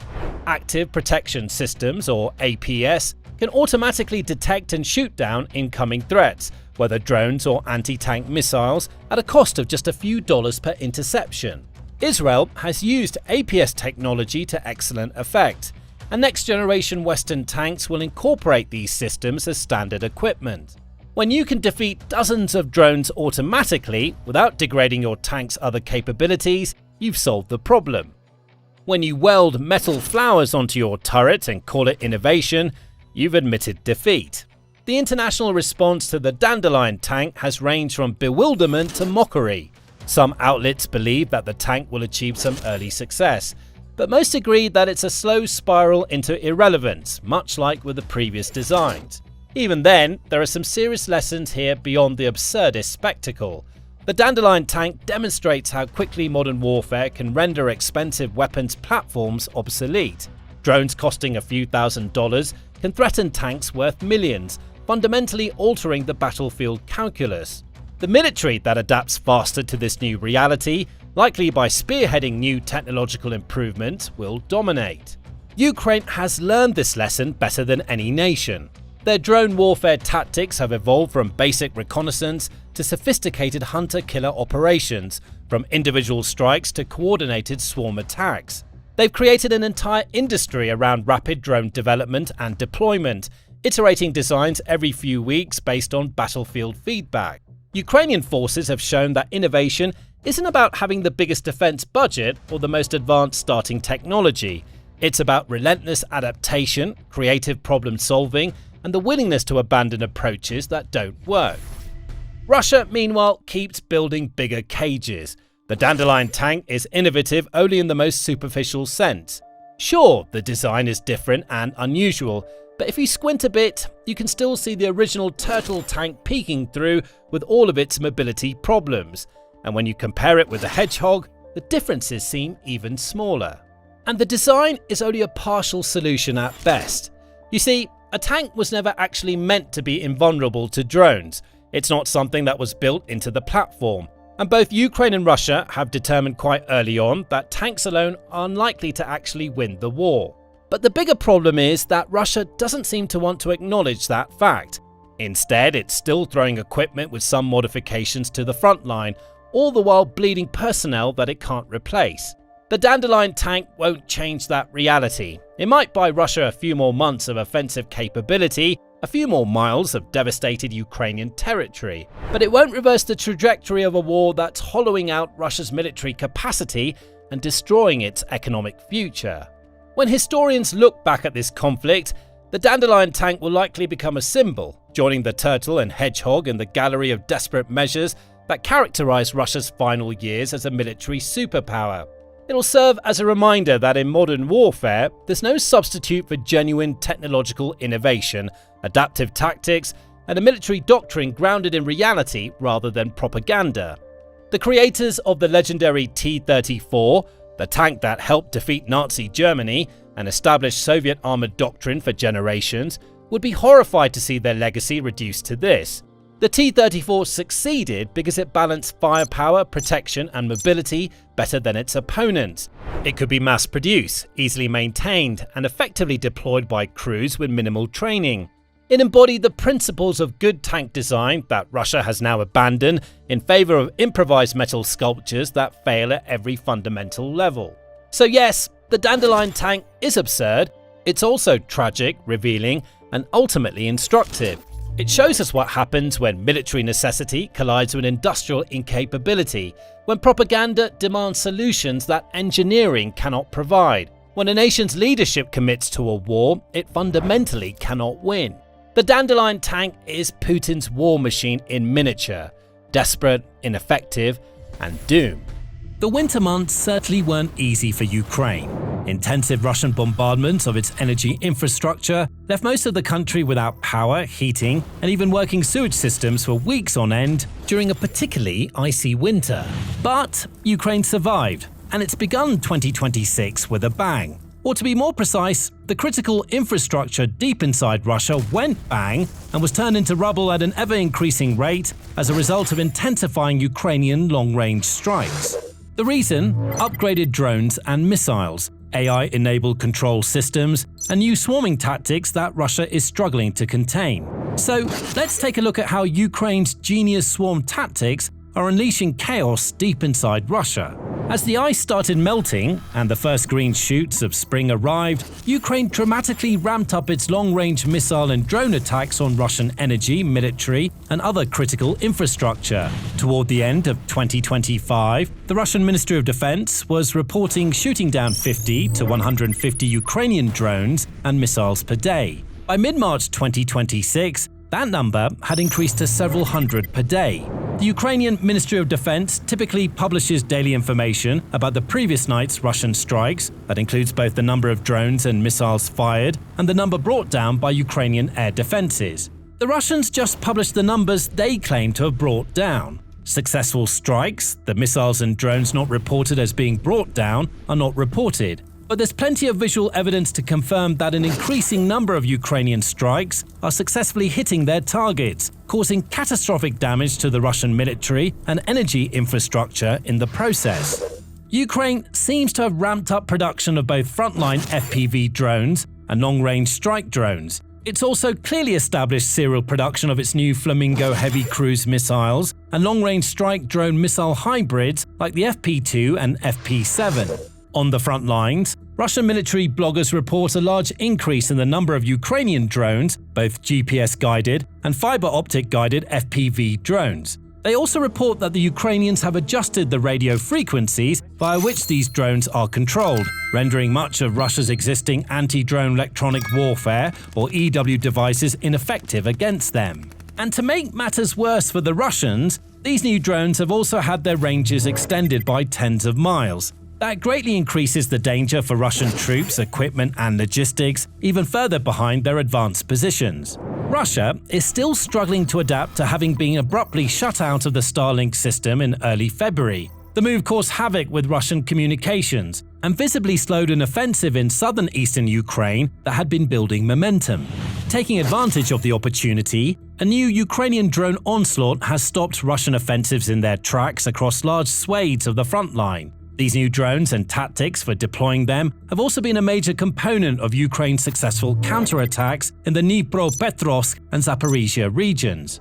Improved drone designs, enhanced anti-EW features, and evolving tactics have all played a part in these battlefield successes. But the effect is even more striking when it comes to Ukraine's long-range strikes ever deeper inside Russia.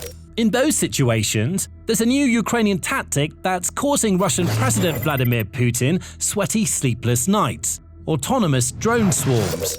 Until recently, drone swarms identifying and attacking targets autonomously were the stuff of dystopian sci-fi scripts. Today, Ukraine has made them a reality, and the party is just getting started. Now, Ukrainian drone swarming technology itself didn't just spring up out of nowhere. The technology has actually been in development for a couple of years. Back in October 2024, Ukrainian Minister of Strategic Industries, Herman Smetanin, announced that Ukrainian defense companies had developed and presented a drone swarm technology. 7 teams of manufacturers presented their drone swarm technology. Representatives from the Ukrainian Ministry of Defense and General Staff then reviewed the Ukrainian manufacturer's capabilities and provided recommendations for product improvements. And since then, at least one of the companies has delivered working swarm systems and is expanding its operations rapidly. The company is called Swarmer, and at the heart of their game-changing technology is, you probably guessed it, AI. Swarmer's software allows a group of drones to operate as a cohesive unit, or integrated swarm. In a typical mission, a human operator designates a target area, such as an enemy trench. Then, the AI takes over. Here's how a standard Swarmer-enabled strike mission works. 3 to 8 drones operate in the swarm. The first, a reconnaissance drone, charts the optimal course to the human-selected target. The accompanying strike drones, laden with explosives, follow its lead. Then, and this is the key innovation, the strike drones determine the precise timing and sequence of their attack to maximize effectiveness, without direct real-time commands from the operator for the final action. In other words, These are autonomous drone strikes without any human in the loop. In September 2025, the Wall Street Journal declared that Ukraine's use of drones in this way was the first known regular use of autonomous swarm technology in combat, placing Ukraine at the forefront of a disruptive shift in military technology. Autonomous drone swarms weren't a theory anymore. They'd already been used successfully over 100 times by a single Ukrainian unit. The article noted that while current operations typically involve small swarms of 3 to 8 drones, the technology had been successfully tested with groups of up to 25. But that's nothing. Swarmer was preparing for trials involving a formidable swarm of 100 drones. Anecdotal evidence suggests that swarm sizes on the battlefield are indeed growing, and what started as ingenious technology for laying minefields remotely has evolved into a game-changing battlefield weapon.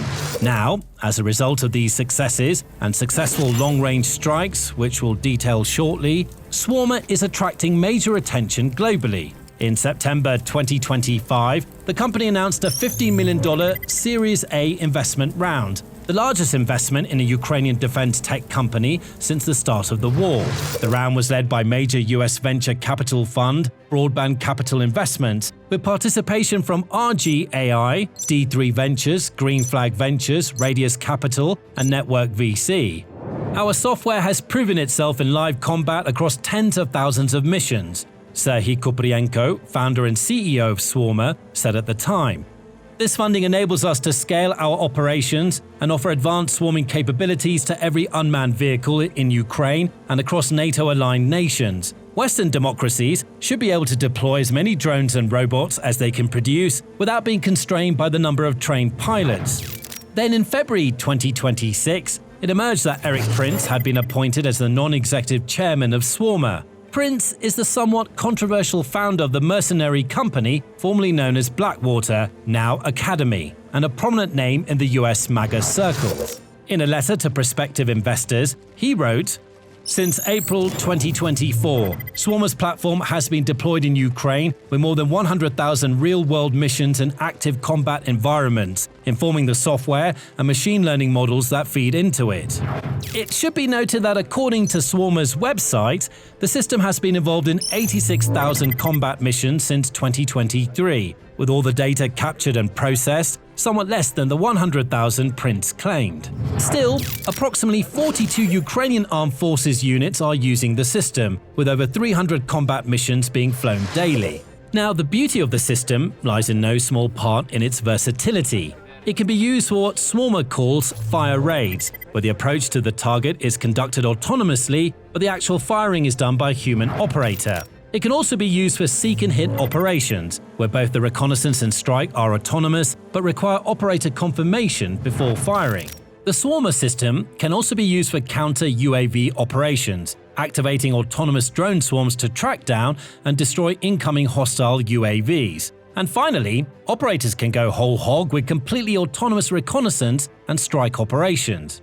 Swarmer calls this functionality Kill Box. It's a fitting term, adapted from the US's military's kill box concept. In US military terminology, a kill box is a three-dimensional area used to facilitate the integration of joint fires. According to official documentation, the primary purpose of a kill box is to allow lethal attack against surface targets without further coordination with the establishing commander and without terminal attack control. When used to integrate air-to-surface and surface-to-surface indirect fires, the kill box will have appropriate restrictions. The goal is to reduce the coordination required to fulfill support requirements with maximum flexibility while preventing fratricide, friendly fire.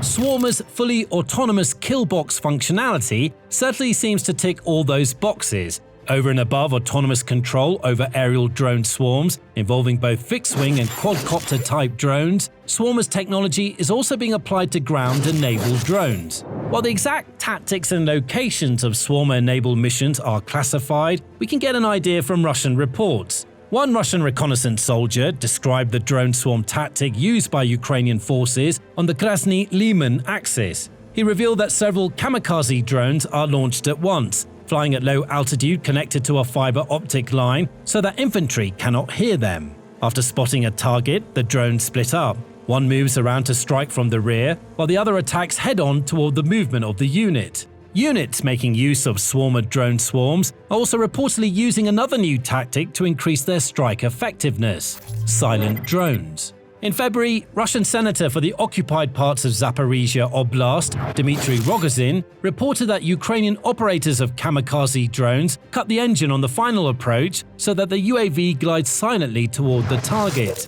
The idea, he wrote on his Telegram channel, is to deny Russian machine gun air defense crews the chance to react in time to the sound of an incoming drone.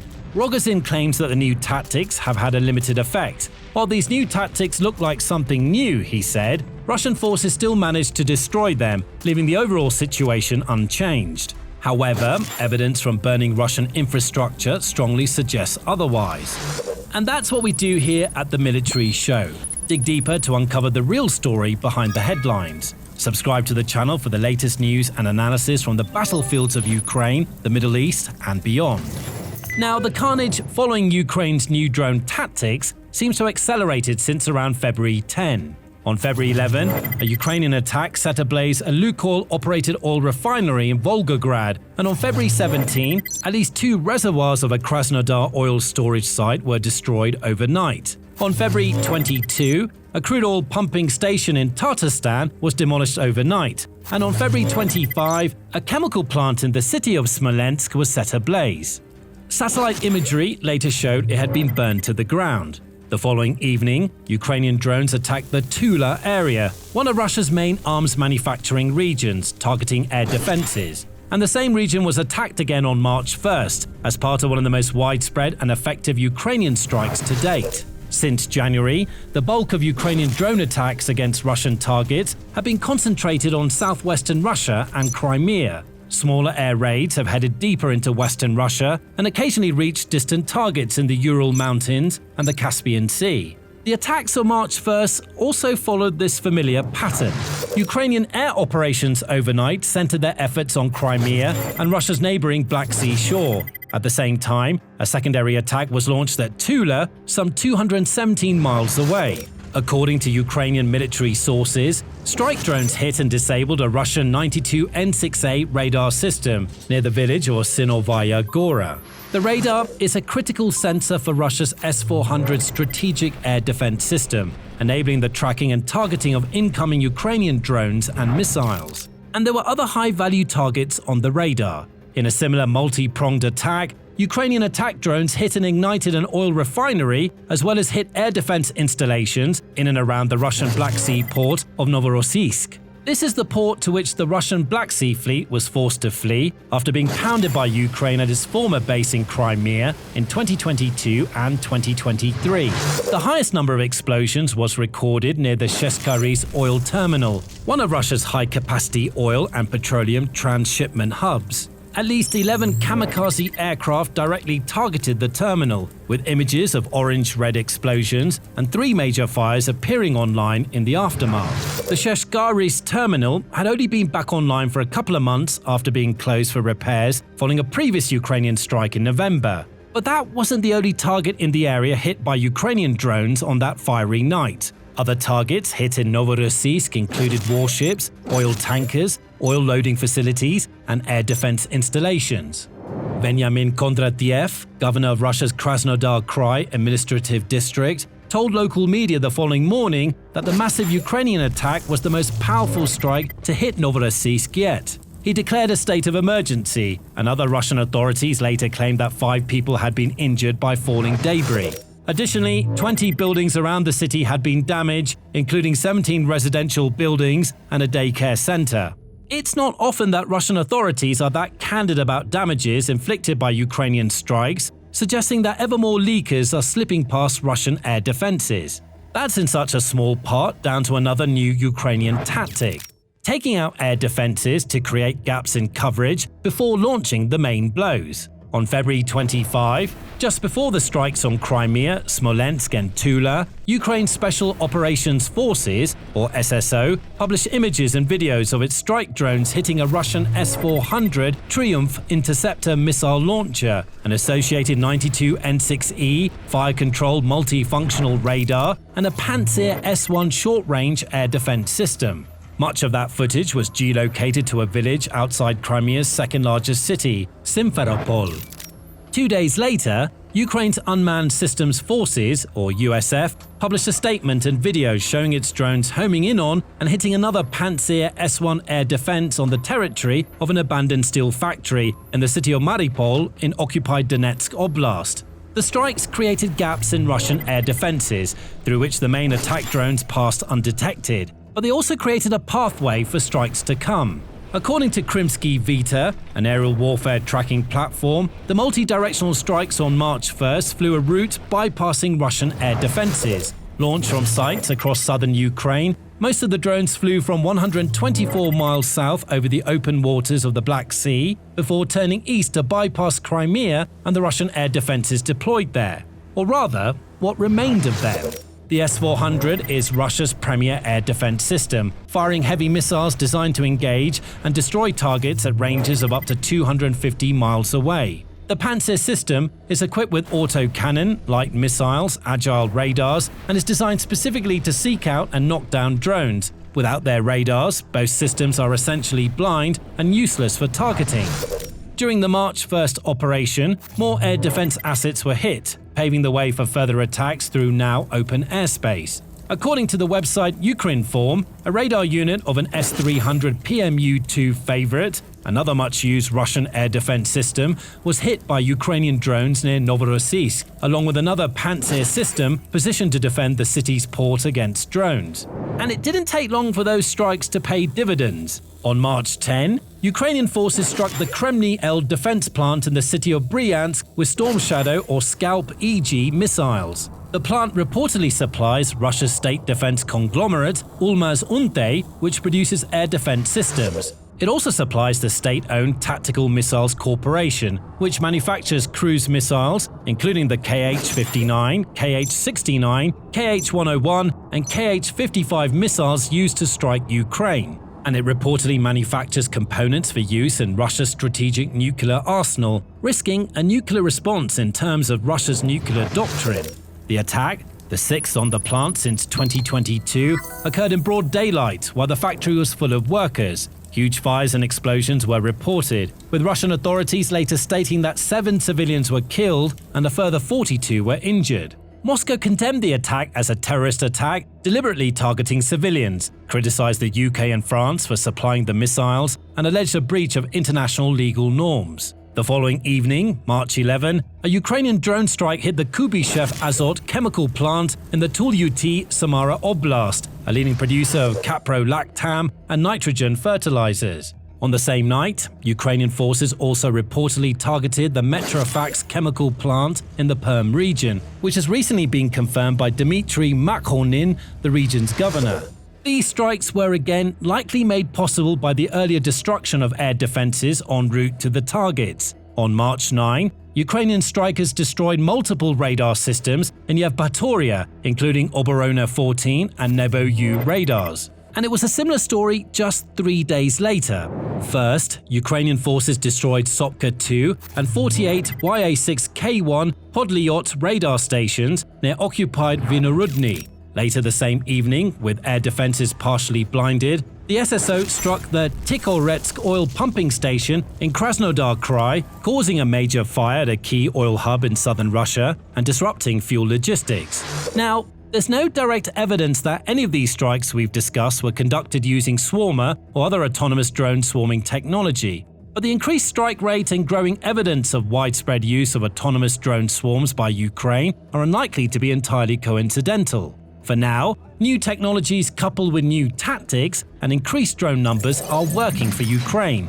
It remains to be seen just how much damage they'll end up doing to the Russian war machine. We'll of course be following events closely, so make sure you're subscribed to the channel so you don't miss out. In the meantime, Ukraine has also figured out a way to steal all Russian drones. Check out this video to find out how.